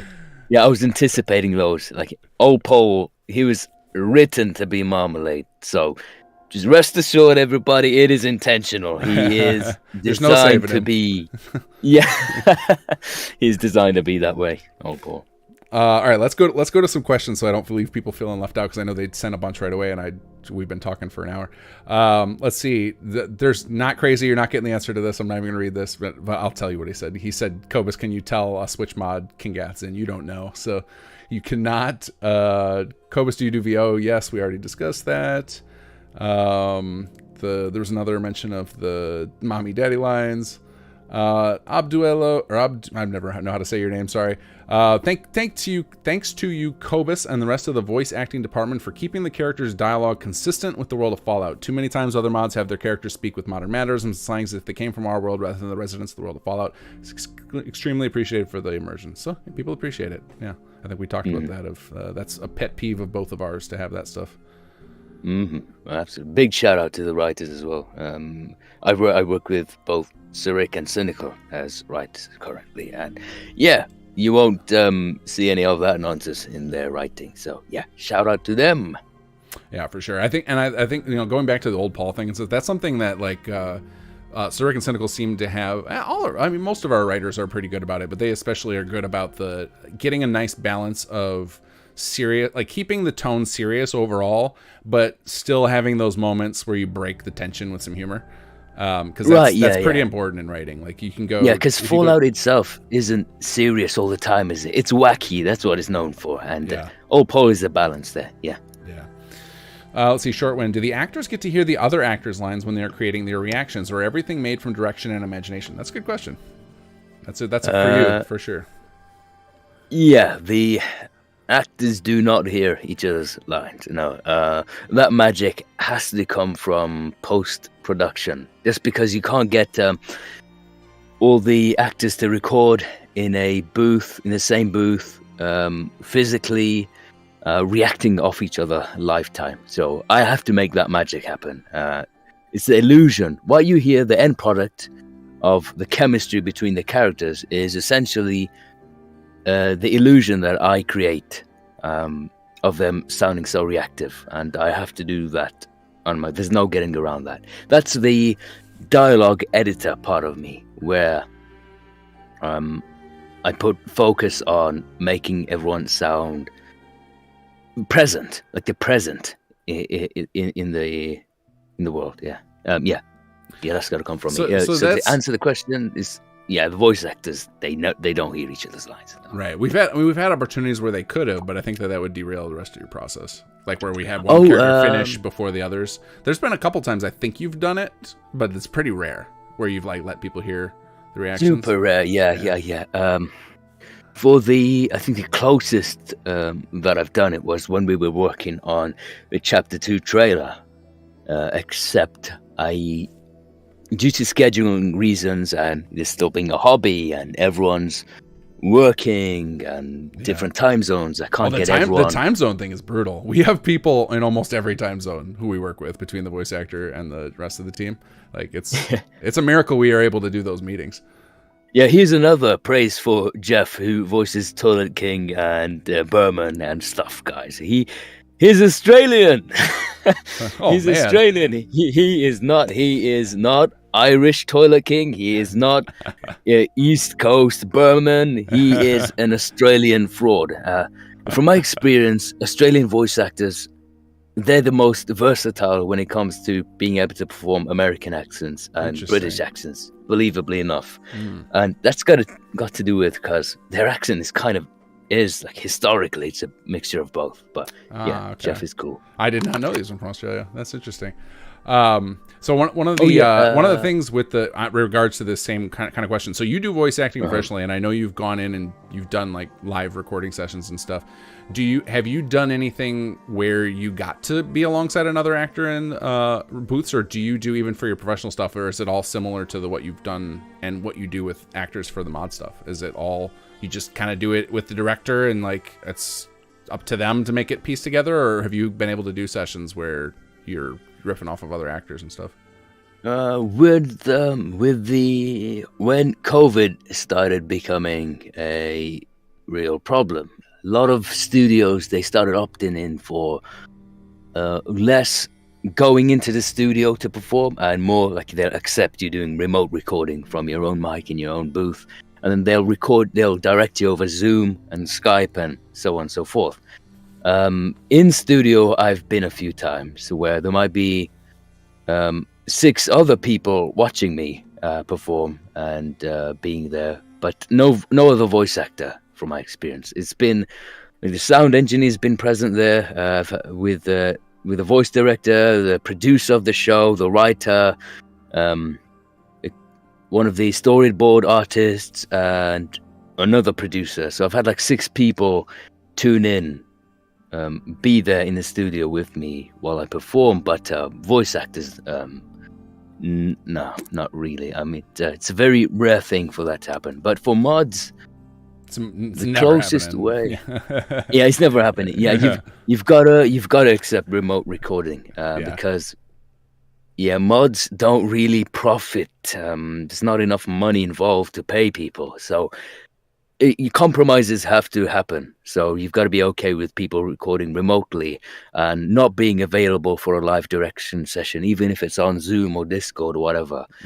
I was just curious if that skill, like, so now like you're getting all these skills doing this and everything, is like, is that translate well into the real world? And it sounds like it does, because it's not like automatically that every big studio and stuff has to have all their voice actors present. Like it seems like like what you're doing now is similar to what you'd be doing if that was your career. If your career was to be a voice director, you'd be doing similar things of just maybe doing a Zoom call and directing that way, but otherwise you're not going to necessarily have all your actors. And so I'm imagining like people who have to do this for games or animation, if other than probably the main, like the main plot where they're going to spend the money on getting all the actors in the room at the same time, they probably have to do stuff like this of like manipulate the files and just do the best they can with just the it's audio. A very rare occurrence where you have voice actors performing together, even in AAA games in development.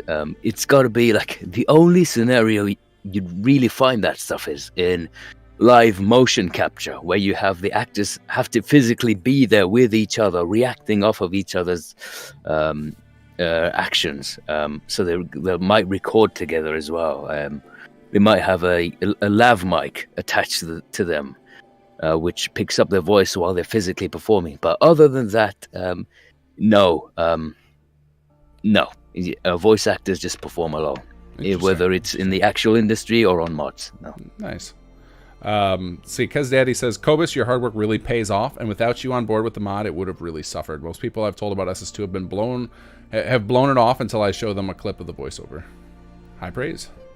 Yeah, thank you very much. Yeah, it's a lot of work, and yeah, with the modding scene, it's not known for high quality or consistent voiceover standards, so it's tough. It was one of the reasons why getting through chapter 1 was so difficult, is because no one quite understood why I need to spend what's taken me so long. Why am I sending in voiceover files at the last friggin' minute before we upload the chapter? Oh, yeah, we wanted to kill you at the end of chapter 1 because you were literally sending in files like hours before we were supposed to release.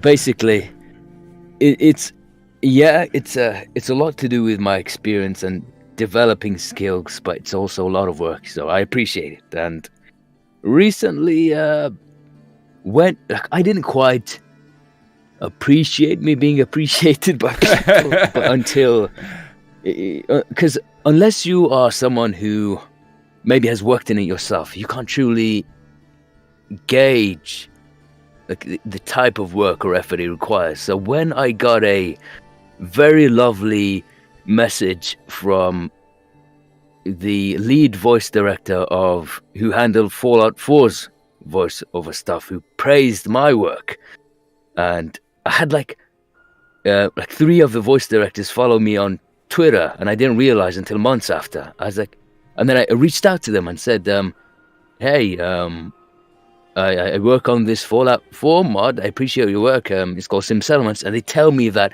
yeah, we know, we've been following the project in our spare time, and they give me praise. It's like, okay, right, I now know what I am doing solo and with my voice actors is AAA quality, because these are like, yeah, that just takes away any doubts out of my own self. And I sincerely appreciate you for that comment.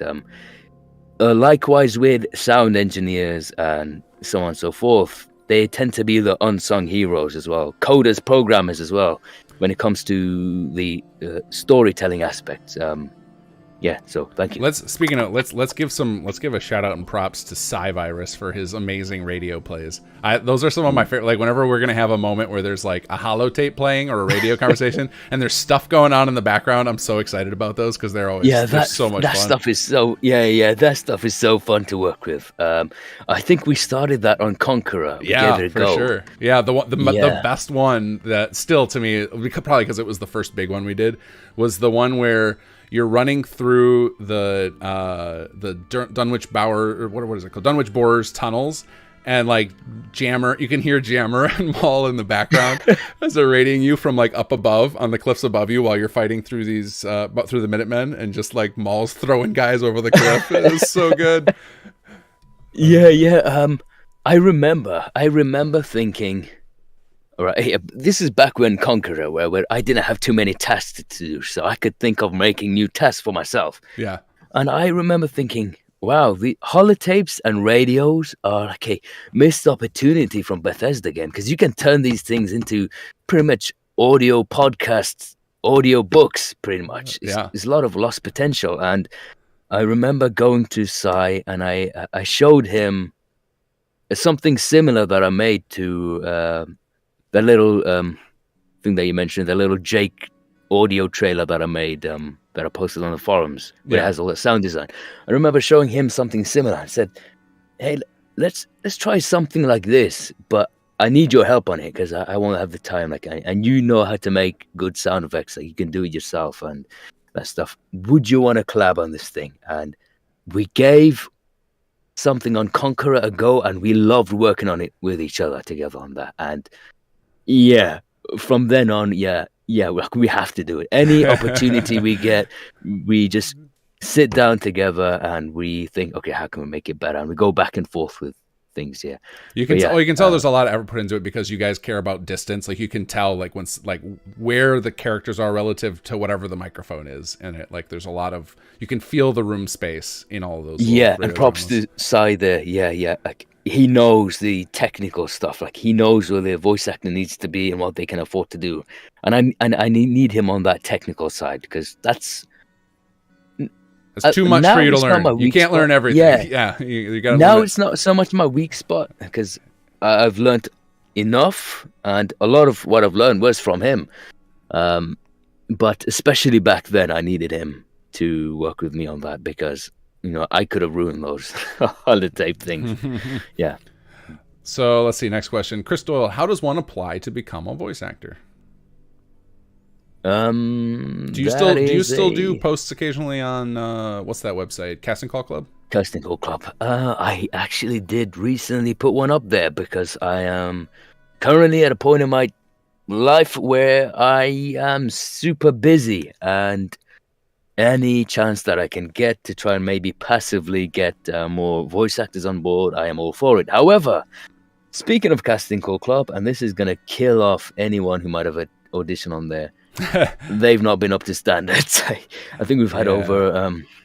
They have not been up to standard. I think I posted one 2 weeks ago for some characters. Mostly, I never post main characters on there because that's the stuff I really need to focus on. So I'll scout people out for that stuff and put in the real effort, and maybe reach out to people that I've worked with in the past who I know can pull this sort of stuff off. But yeah, I don't have much time. But if you want to answer your question. Oh, sorry, you wanted to. I was just gonna say. I said one of the reasons that I think that we had so much trouble getting a voice director is because from the get-go, I was really anal about voice quality, and so like I would reject all sorts of people, and then like when a couple of the voice directors were like, "What do you mean they're not good enough?" I was like, "No, it sounds terrible in the game. I'm not accepting that."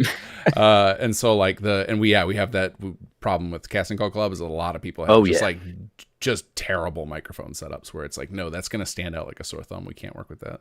Yeah, that's another thing that a lot of mod voice directors don't account for is even during the casting process, they need to put specific intention behind the lines that they pick to put as audition lines. Because not only should you just post lines, but you should pick out a line where, okay, this line kind of describes who the character is in a nutshell.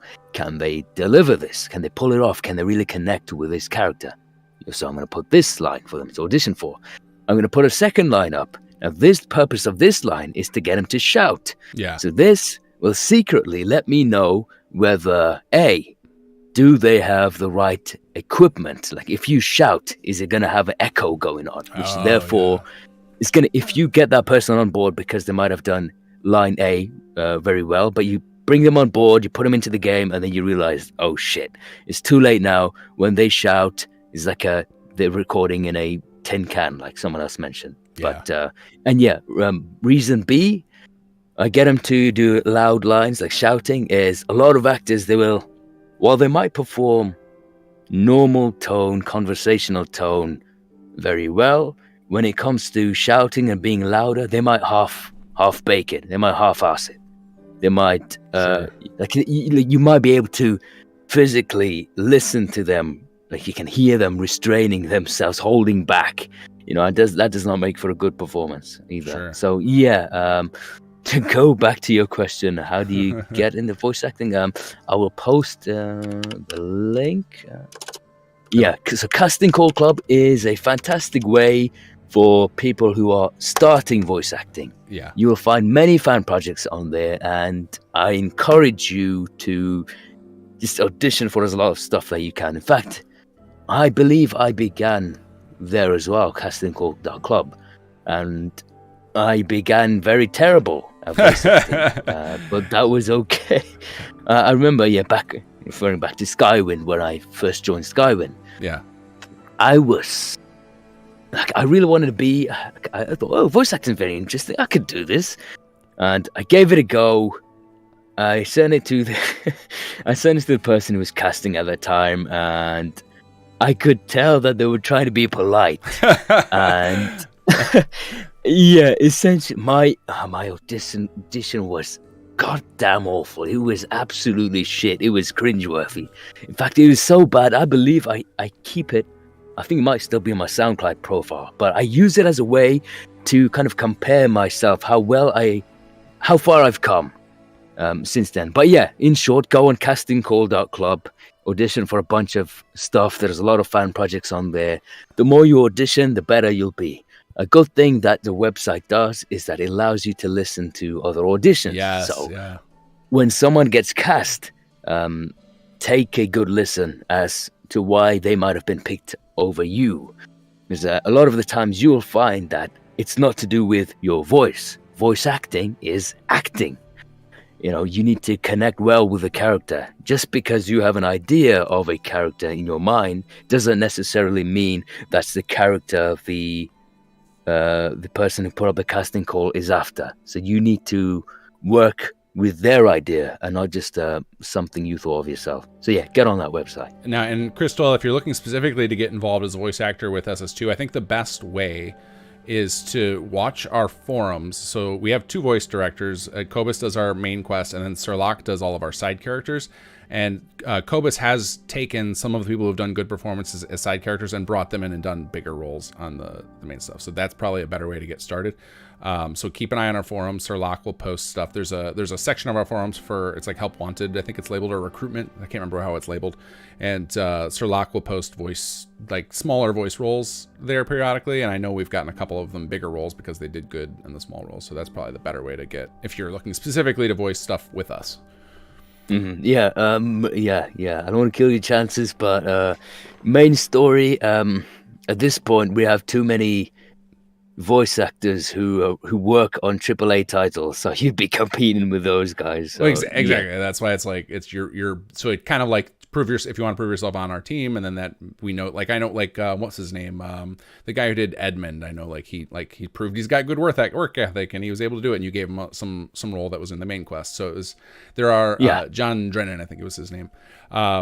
And so, and like Ram, he's gotten some bigger roles with you because he's done great stuff on our side characters. And so like, it's a good way to show that you know what you're doing. And then it's low risk for Khobis because he's trying to create something impressive to bring on people that he can hear the work and how it works in our stuff, because like then it's gone through our engineering, we know it works, which is pretty important to us. See, Karvok, have to know, how did you get who you need to bring Conqueror back? So this is a question for both Khobis and I. So I will say that Super Weevil, our writer, I have been working with him every couple of weeks to slowly finish the Conqueror story. And Khobis is not going to sign on here and now or ever unless something dramatic changes to actually direct it, because as he's mentioned, he's got a lot of stuff going on in life. But I think the part of this question for you is do you think there's a chance we could get Robin to ever come back? And that would be the main reason. Like if she emailed me and responded that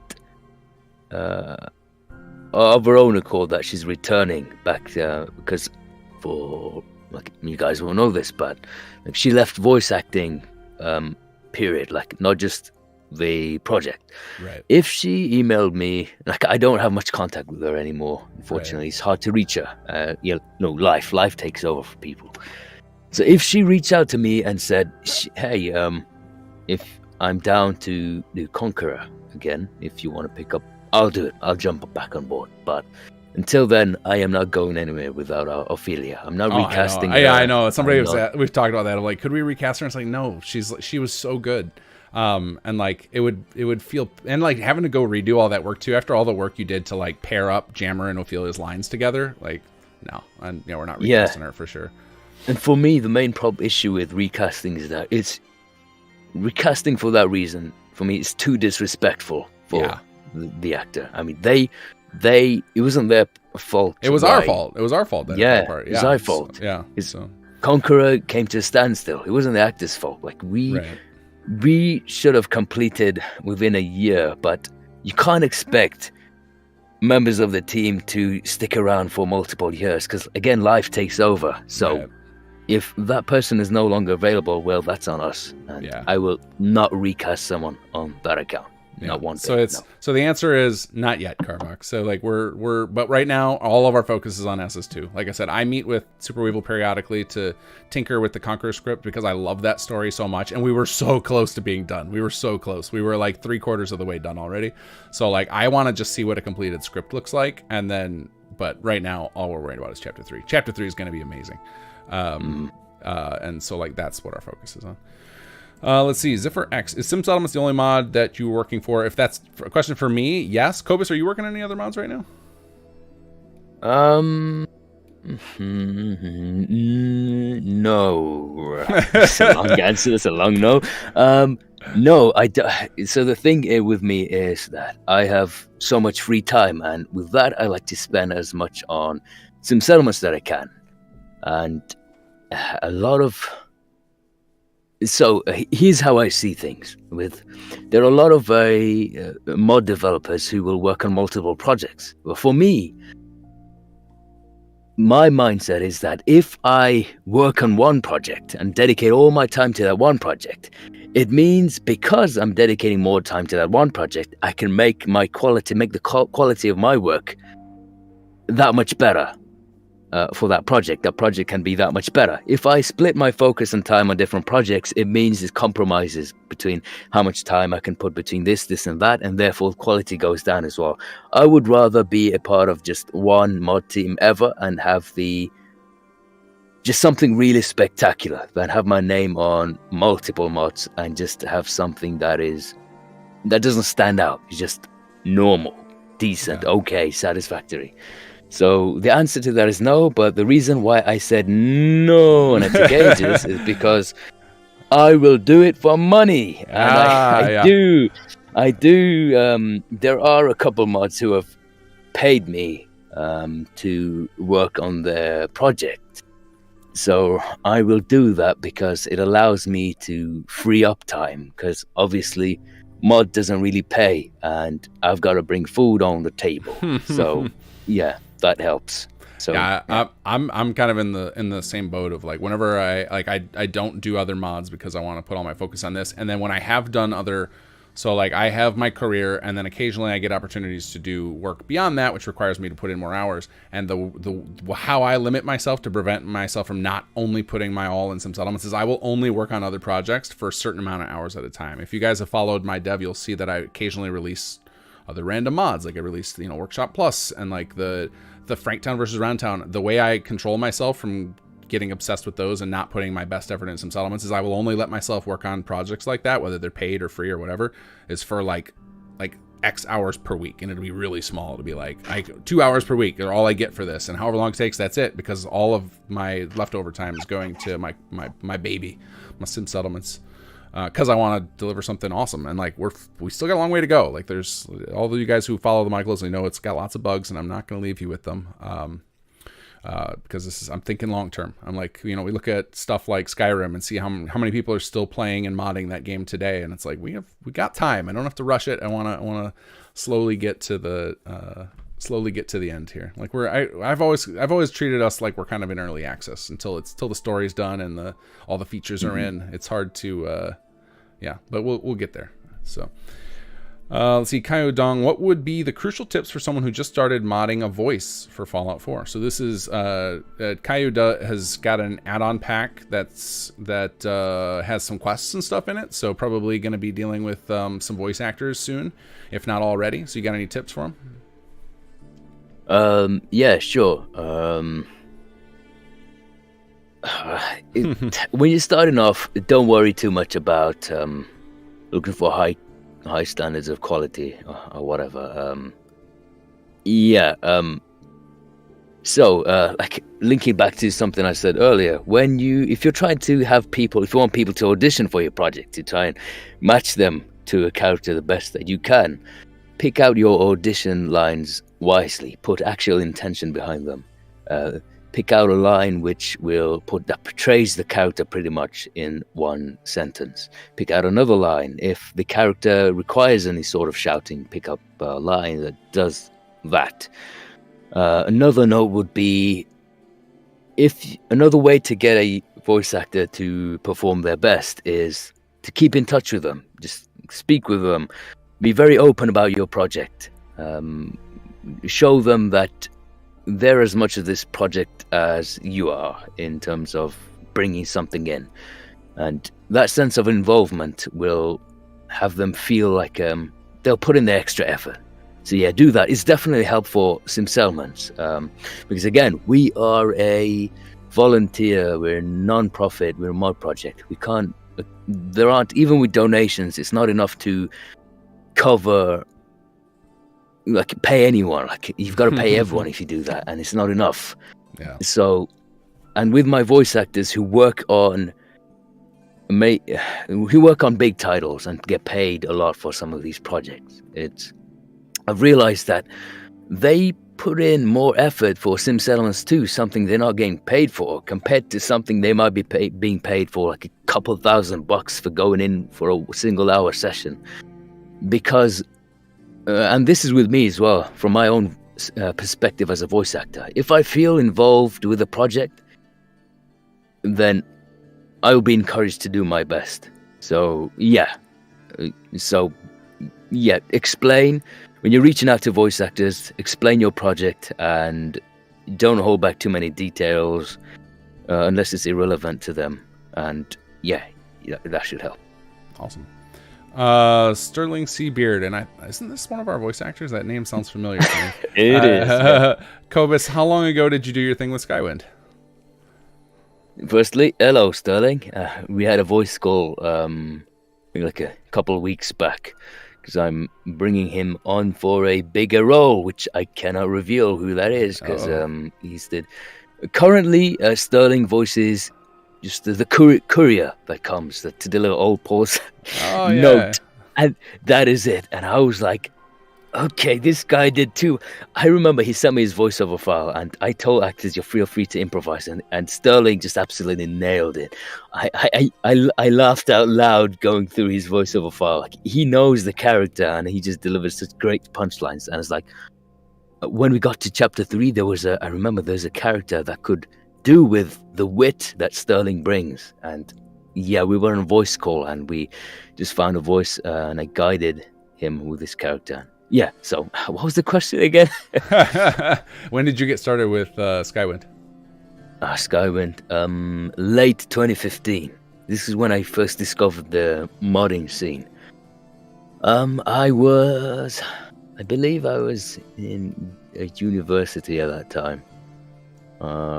Before I dropped out. Yeah, I dropped. I was doing marketing, and I wanted to kill myself thinking, why am I doing this? If there's anything I learned from doing marketing at university, is knowing how much of a scam it is to be in university. Oof. Yeah, so I was at a point in my time where I didn't know what the hell to do, and it was the first time I discovered that there was more to voice acting. I remember just laying on my bed, vegetating away in the morning, just on my phone and seeing a video of an impressionist and thinking, whoa, how does one person change their voice that much, manipulate? And this is very interesting. And eventually, I don't remember how, but soon enough, I stumbled across a mod called Skywind, because I was familiar with Skyrim. And I thought, a volunteer project, maybe. I knew that I was terrible at voice impressions, because I gave it a go in my own time. But terrible voice impressions, all that means is that you've created new character voices. Like, a terrible impression means a new character. So I thought maybe I could do voiceover acting. At that time, they were working through a forum, through their website, and Discord was just new. And so we moved over to Discord that way. But yeah, it's a long story. But how I found Skywind was that, yeah. I was vegetating on my bed one day, hating on myself. Eventually, I stumbled across Skywind. Yeah. All right. The Chris McClam, how large is the cast at this point? It's pretty massive. I think we've been doing a pretty good job of putting everybody in the credits now. So you should be able to find a specific number, Chris, if you go to the wiki. If you go to wiki.simsettlements2.com and scroll all the way to the bottom on the left, there's a credits link, and we have the credits for every version of Sim Settlements. So there's credits for us for Chapter 2, SS2, Conqueror, and then there was a few voice actors involved even in Industrial Revolution. So you should be able to find the full list of our cast. It's pretty huge. Like how big is your, because I know you keep like your own Discord channel just to coordinate with all your voice actors that you work with for all your different projects. Mm-hmm. How many people are you up to in there? I mean, you like back in the day when we were working on Conqueror, you had like 40 people in there. It's got to be a quite the bustling little Discord server you got. It's around 35 people. I try to keep it tight knit, so it's usually people who I have the category that it kind of fills for. One of my voice actors I'll keep on there is, have we worked on a project? Have we worked on Sim Settlements, first of all? Are you a recurring actor? Are you one of the main characters? Do I need to be in regular touch with you? So that's category A. Category B is, have I worked with you in another project beforehand? Do I know you from elsewhere?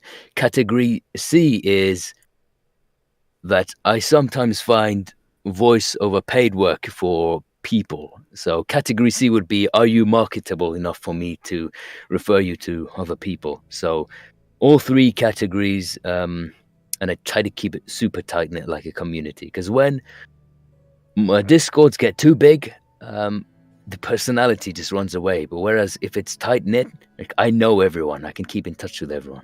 I don't even know if I answered your question. Anyway, if you are one of my voice actors and you just now heard of this Discord, don't be disheartened. All right, I didn't even think about that. You son of a bitch! Yeah, that was private. Yeah. Sorry. That was the point. Is that I knew you have a lot of people you work with all the time. So a lot of Sim Settlements people I'll bring on, mostly Sim Settlements people, because I need to be there. So if you are a significant character in Sim Settlements, chances are you will at least eventually be invited on there. But yeah, I like to keep it small, tight knit.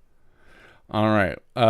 Next on the list, Gaming Granny. I really need to get a better voice recording equipment. What do you recommend as a starting setup? I currently use a headset. Do you have any recommendations? I know there's lots of great high quality equipment available like at random stores now. Like any store that sells electronics sells like podcast setup and stuff that are really good. Like those, like you can get a Yeti or whatnot for pretty cheap. Any recommendations you have? Yeah, if you're getting started, a lot of people recommend the Blue Yeti. I don't, because that mic likes to pick up a lot of background noise. He loves to pick up car noises outside your window. I would say you'll also find recommendations of you getting an XLR mic and a USB mic, but don't worry your head about that. Forget the interface and stuff. If you're just starting off, I recommend a lot of people go with what is the mic? Well, I began with a mic called a Shure PG42 USB, but if you're starting off, that might not be worth your money. Blue Yeti works. Just go with a USB microphone, I suppose. If you know about XLR and interfaces, go with a Rode NT1A and a Scarlett Solo or a Audient interface. If you know about that tech, that's well worth your money. But yeah, main thing is go for a microphone that is a large diaphragm condenser microphone. Because if you're going into voice acting, you don't want a microphone that is designed specifically for podcasts or something like called dynamic microphones. Like if you see Shure SM7B, don't do it for voice acting. Podcastings and streaming, great. Not for voice acting though. So yeah, that'll be the main thing I'd say. Pick out a large diaphragm condenser microphone. There you go. And treat your space as well. More importantly than your microphone, is, do you sound like you're recording in a bathtub? If yes, then you've got a problem. Just treat your recording space. That's one of those things where when you guys have told me about this, like when I ask you questions about voice acting, that the stuff people will do to get good recordings is crazy. Like they'll sit in their closet with the door shut, or like like cover themselves in blankets to like get rid of their reverb. It's crazy.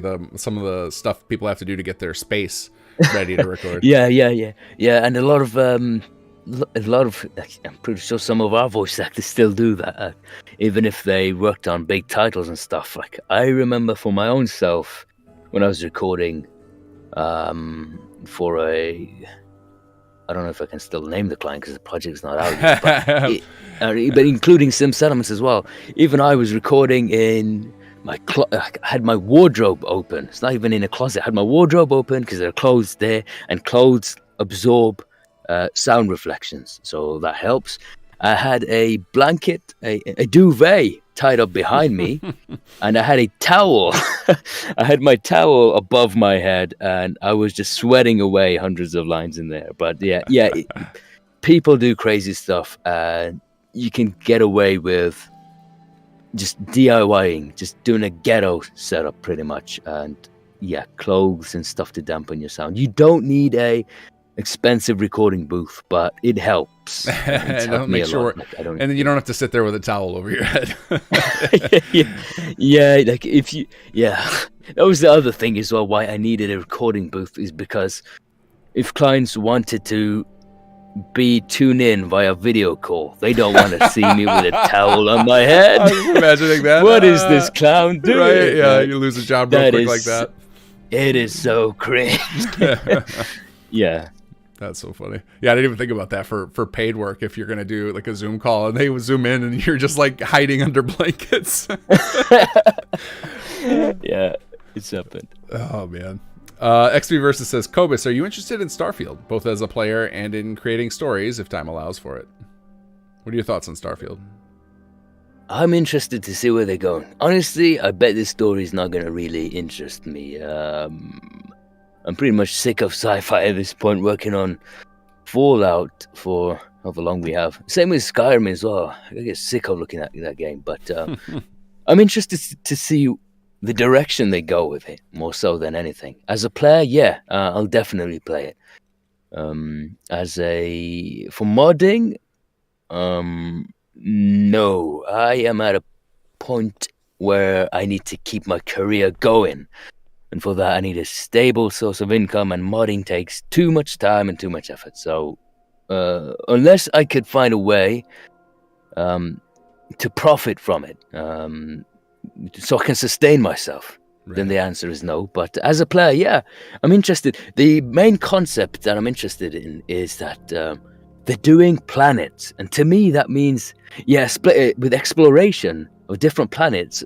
I think that's very good for story mod authors, because with Fallout and Skyrim, like it's hard not to be law breaking. Like you've got to, if you want to be a law abiding citizen, a law abiding mod, like lore, LORE, then you've got to follow the story. You've got to acknowledge characters that are already existing. You have all sorts of issues, like you can't grab the original voice actors of the original characters if you wanted to. But what Starfield says to me is that you can create your own story mod on a completely different planet within Starfield, and no one's to say anything's law breaking, because maybe that planet has its own set of law and has not been influenced by any other planets in the solar system, and you can just make up that, oh yeah, this planet is inhabited by talking cows, and it's not going to be law breaking or whatever, because that's a good why point. not? Yeah, that's a good point. And it won't feel like, I feel like there's, the mods who do, or even the DLC, where they send you to a different location in Fallout or Skyrim or any Elder Scrolls game. It always feels like it's like they really got to like stretch it to like why you have to travel to this strange location. You know what I mean? Like it's really absurd. Whereas like it'll feel natural in a game about space travel to just have a new planet pop up on your map and you can go to it. Like that will be it will fit right in. It'll feel less moddy than sending the player to a different world space and being like, Ken, you got to leave all your weapons and companions behind because reasons. Yeah, I believe that is maybe at least one of Starfield's biggest strength for story mods, I foresee, is the exploration and freedom that they claim you will have. Yeah. It looks promising. It'll be interesting to see which direction they go. I agree with that, because it's one of those things when you see certain games that have come out that have done it, like No Man's Sky, where they have the problem of, like, you know, it's all surface level, right? Like, you can only, when you have that much procedurally generated content, that none of it is particularly interesting. And so, like, you know, what is the balance they're going to find to keep the Bethesda charm of, like, you know, there's new quests and stories to discover around every corner. So it'll be interesting to see how they handle that with this. Okay, I have to pause here. I have a call coming from the fam. So go ahead and talk about whatever you like. Khobis. I'll be right back. Sure. Yeah, sure. Hello, everybody. This is no longer the King F podcast. You're listening to the Khobis podcast. So if you've got any questions, any other things. Actually, I think you got a bunch of questions already. Let me just go through them. La la la la la. I am second in command, by the way.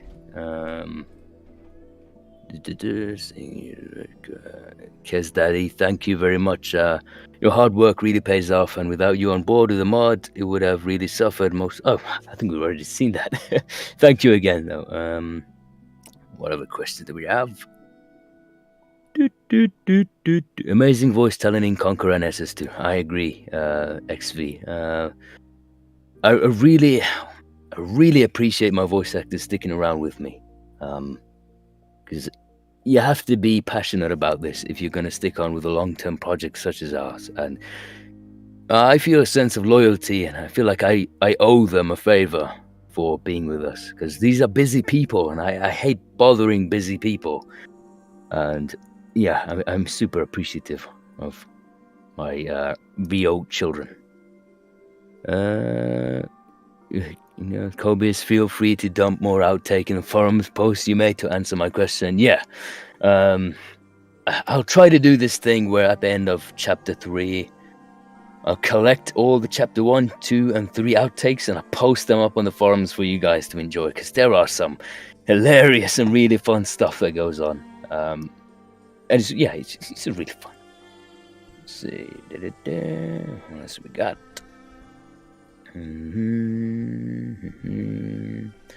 Thank you for your compliment, Veline.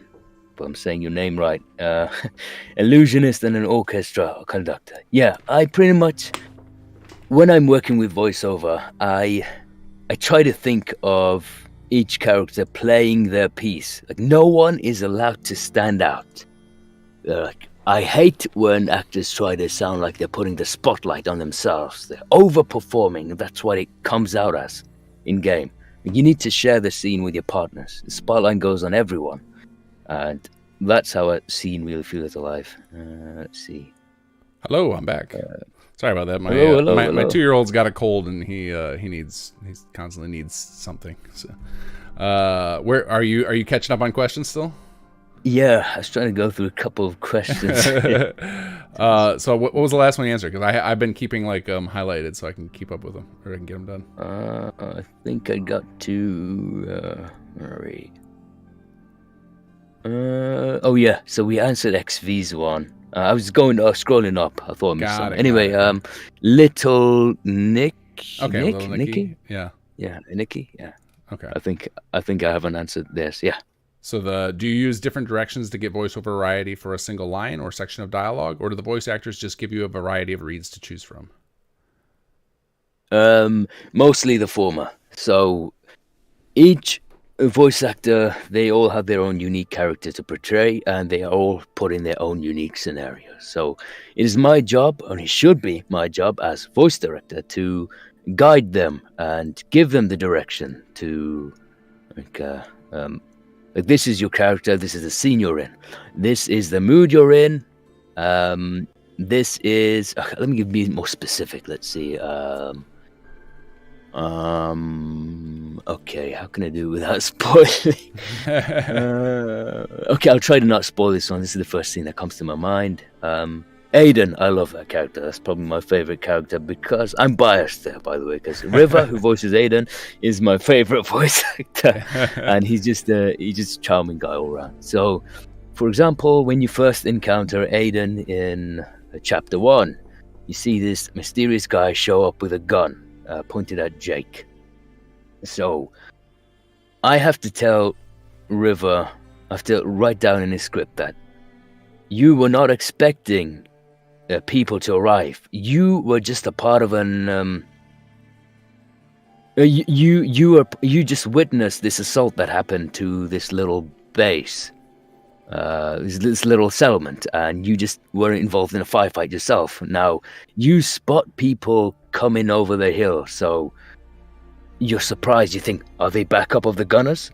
So you need to be a little bit jumpy, a little bit accusatory when you go in to question Jake, because in your mind, right, this could be a threat. So you need to portray that, and Jake has to feel like, whoa, I am not here to start a fight. I am here to look. I don't want things to get worse, but what the hell just happened here? And I don't want any more bloodshed than what I've just seen.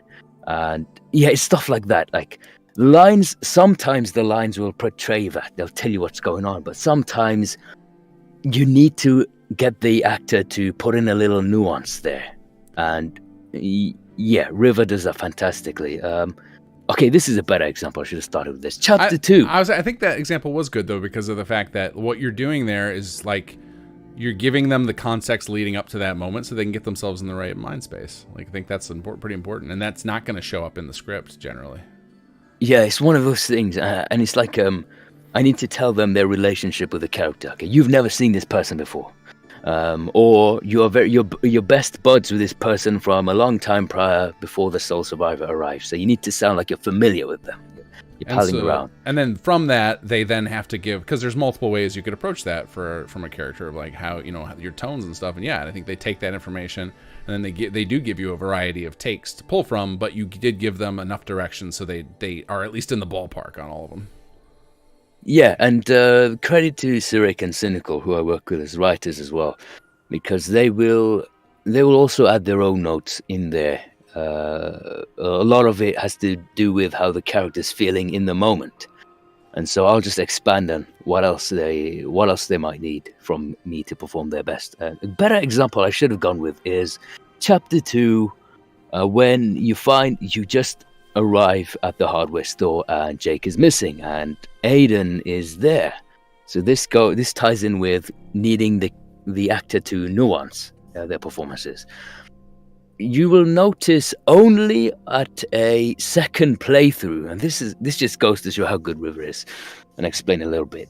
You will only notice in your second playthrough when speaking with Aiden that he actually has been here before, and he knows what happened to Jake because he reveals to you later. But you can pick that up in if you replay, you can pick that up in the tone that he says, and he doesn't overdo it to the point like, you probably do know, or whatever. Like I can sing praises for River all day long, but yeah, it's like nuances are hard to achieve in voice acting, and like I want them, if I'm doing a good job and the voice actor's doing a good job following, then they should be able to portray more emotion and more context in what they say. Like the importance of how they say something should be more important than what they actually say. Mm-hmm. Like there should be more story behind each word that they say. Yeah, it's hard to explain, but yeah, I need to direct people. I need to guide people. To achieve good voice acting, like it's not enough for the voice actors to just go do their own thing. They need the right type of information to help them bring about a performance. Sure. That's the short answer. So Velen Love says this is related to something you said a while ago, way a while ago. This is how far behind we are in chat. Khobis, any tips on the fake until you make it? I am small and soft and don't handle criticism well. I'm not the right person to ask. I mean, I said, fake it till you make it. Earlier kind of, you were yeah. saying, earlier you were saying you fake it till you make it. So I think this is just I mean, I was able to especially fake it till I make it because, not to toot my own horn here, but I've got a good thing going with voice acting. I've proven to myself and the community that this project has very high talent when it comes to voice acting. But what kind of advice can I give? Yeah, it's hard for me to kind of give that advice because there wasn't anyone really putting as much effort or the right effort in the right places as me. It's why it was so difficult for me to refer another voice director to King Gaff for some Selmas 2s, because it's a topic that is widely people are ignorant about. Like, there's more work that goes into it if you want to achieve good. So there was no one to kind of contest me, to tell me that there are things that I'm doing which are absolute dog shit. And so I'm able to, because of that, I've been able to grow an ego. And the only place I can get it stomped out of is by people more experienced than me. And to do that, I have to move away from the modding scene and go to voice directors from AAA titles to tell me that I'm doing stuff that I should be doing better, blah, blah, blah. But fake it till you make it. The reason why I was able to get away with it is because, truth be told, no one's really putting in as much effort when it comes to voice-over department as I do in this community. Yeah. I can give you a general tip, Velen, on fake it till you make it. Is really the faking it is being confident. And so, like, one of the things where people try to overcompensate and be confident is they try to, like, talk and use the lingo like they know what it is. But a trick to get around that, because if you get caught red-handed, then the gig is up and everybody's like, I know what's going on here. Is instead to just don't be afraid to ask the question and frame it as, how would you do this? To people who know more than you, and then you come off confident in asking that, and you let the person talk about themselves, and that way you then get to learn it, and you sound confident because you're just asking them, like as a peer, and that's a good way to fake it till you make it. Because like trying to do it with the faking the lingo is a bad idea. That's my experience, because I'm a self-taught programmer, so when I talk to other programmers, like, I sound stupid because I don't know any of the proper terminology. So instead, I just approach it from that perspective of, like, how do you handle this kind of problem? And then we can have reasonable conversation without me knowing the buzzwords. Yeah. Fake it till you make it. Be confident with a good balance of not being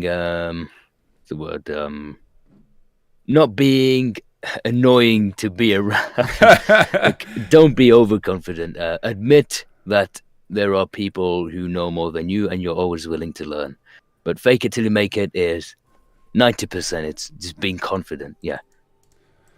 Oscar Fry, do you think we could ever get a prequel chapter of being a quick mission showing Jake coming to the Commonwealth and setting up his contacts?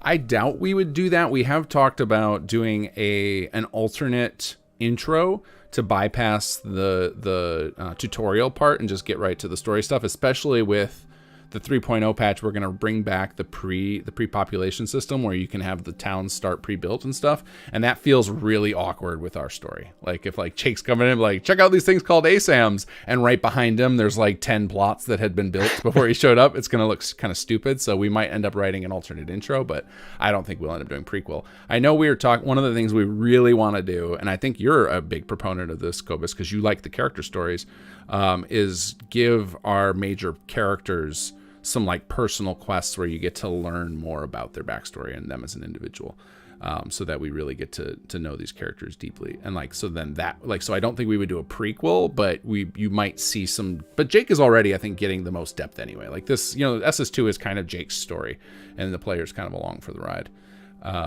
So I think Jake's already going to get all the depth you would want. I don't know that a prequel chapter would add anything to that.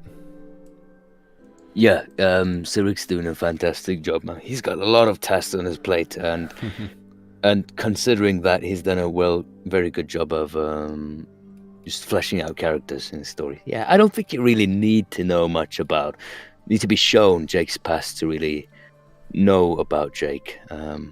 Yeah, I just think it's a fantastic way he's been written. Yeah. All right, we're gonna go just a few more questions. I know Khobis has got to get his day started, and I gotta go to bed. So, John L, how hard is it to emulate the trade caravan post from Bunker Hill as a plot? It actually would be pretty easy. If you look at the little caravan thingy that you build, it's got a thing on it called a location ref type set. So if you're talking about doing something in the CK, and you can just set that on any item and have it spawn on the plot, and then all of a sudden, boom, you've got yourself an emulation for that. I don't know how well the AI would handle it, but you could try it. Let's see here. Let's see. Trying to see. Some of these are not particularly questions, so I'm skipping them. Khobis, my particularly funny or standout moments that have happened in recording you would like to share. Oh, okay. Khobis, any particular funny or standout moments that have happened in recording you would like to share? Oh, these actors get up to all sorts of shenanigans. I mean, some of them are grotesque, like they're leaving burps and stuff. But to be fair, I'm like, I tell them, give us your raw recording, like unfiltered, we handle that stuff. You come across some hilarious stuff. There are plenty. What do I pick out? One funny one caught me off guard was, if you guys remember, what's his name? Alex, the Powells. So the Powells in the little cave, fungus cave. Alex Powell, he has a line where it's like it's a combat line where he says, "Why can't we be friends?" or something like that, and the dude just busts out in a tune, like singing for like a full 10 minutes straight, and I'm listening to it. It's like, "Why can't we be friends? Why can't we be friends?" Yeah, these guys get up to some sort of all sorts of hilarious shit. Who else? So many. Yeah, like sometimes the actors might mumble stuff. Like when they mess up a line, like Mansfield, for example, would just give up. He like talk himself down and tell himself how shit of an actor he is, which is not. He's like, how can I miss this line? Like he give those kind of things, and they're like, fuck for that. There's too many. Look, I'll try to sort out an outtake reel and show you guys without me having to explain it. I think Glenn had some of the best ones, because if Jammer's character is just like, he just swears like a sailor. So then sometimes Glenn would just like go over the top with it and just start ranting, like just seeing how many F-bombs he could drop in a minute. And there's some really funny outtakes you had from Conqueror. So he definitely was. He's the one that you shared with me that I know about a lot of those. Yeah. A lot of Glenn. Teresa's voice actor as well, Kemi. So Teresa, the character her character's supposed to come from New York. She's New York, and she's moved here to the Commonwealth. So I knew Kemi sort of from before, and then I knew she's actually from New York. So who better to portray someone from New York? And I remember she was reading through her first set of lines in chapter 1, and eventually she came across an F-bomb, and she was like, in a recording, wait, what? We're allowed to swear, we're allowed to cuss, because all this time there's no cussing. Like in New York, we like swear in every freaking word or whatever. I would have done it from the start, dropping F-bombs and F-bombs. Yeah, you come across a lot of that stuff, and it's more than just being funny. It's like, it's nice to hear that little personality of the people behind these characters. Yeah. Awesome. I've got one more question, but before I do, I got a couple of super chats just came in. Erica Ember Studio just sent a donation. Thank you for that. Erica's the one that's doing the animation of your little thing where they're all right. They're doing the robbery thing, right? It's like, who is it? Yeah. It's Stodge, Old Paul, Jake. Is it just those three, or is there a fourth one? Is Jake, Stodge, Old Paul, Hubert. Yeah, Hubert. Fun quick fact, that little trailer was actually, I was designing to kind of manipulate the voice lines in a way that makes Hubert look like the protagonist of Sim Settlements, and where he accidentally shoots Jake and kills him, and the storyline of Sim Settlements 2 just changes and revolves around him. So that didn't work out. Nice. Yeah, there's she says, go check out that thread. Oh, there's an update on there. I don't know if, maybe it'll let me, I don't think it'll let you guys post links, but maybe it'll let me post a link in the thing. But yeah, there's some really cool animation going on right here. Let's see if it'll let me post this link. Everybody go check this out. is really cool. Just scroll down there. You'll see some animation that Eric was doing that's going to go to some audio Khobis put together. It's been ages now. It's been that was back when you were working on chapter 1, but I think it was between chapter 1 and 2, right? It was sometime after, after it released. And then Shortwind donation as well. Thanks, learned a lot. Want to hear more from Khobis. Thank you. And then the last question for the night, and then we're going to get about our days. Khobis, I wasn't here for the start. Not sure if you said it already, but do you have any social media things we can follow you on? YouTube channel, anything else? Yeah, you can follow me on Twitter. So don't just like them right now. You can follow me at khobis_VA on Twitter. I don't really use social media much. I use Twitter sometimes. I mostly use it for work and whatever. Don't really post my own shit on there. Yeah, Twitter mostly. I do have other platforms like LinkedIn and stuff, but that's just work. Right. YouTube, I don't really post on there. I'm too busy really to post any social media really. But yeah, Twitter, you can find me on there at khobis_VA. Awesome. Well, thank you, Khobis, for making the time and waking up at 4:30 this morning and suffering your terrible berry tea. We all appreciate you. It was really fun talking with you. And I'm fully woken up now. I've enjoyed answering you guys' question, and yeah, it's been a long time coming. But again, these meeting podcasts always go on witching hours in the UK. So yeah, one of these days I'm gonna have to start just setting a time, some morning hours on the weekend or something to record them, and then we can just here guys, now I'm going to bed early, and you can listen to this pre-recorded.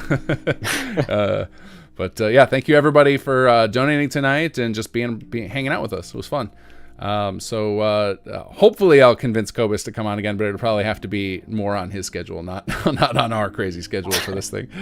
But yeah, thanks, man. And looking forward to see what you pull off for chapter 3. I know we've got a lot of cool inter-character stuff coming. So. Oh yeah, you guys should be excited for chapter 3. And yeah, thanks for tuning in. Right on. All right, guys, I will see you next Wednesday.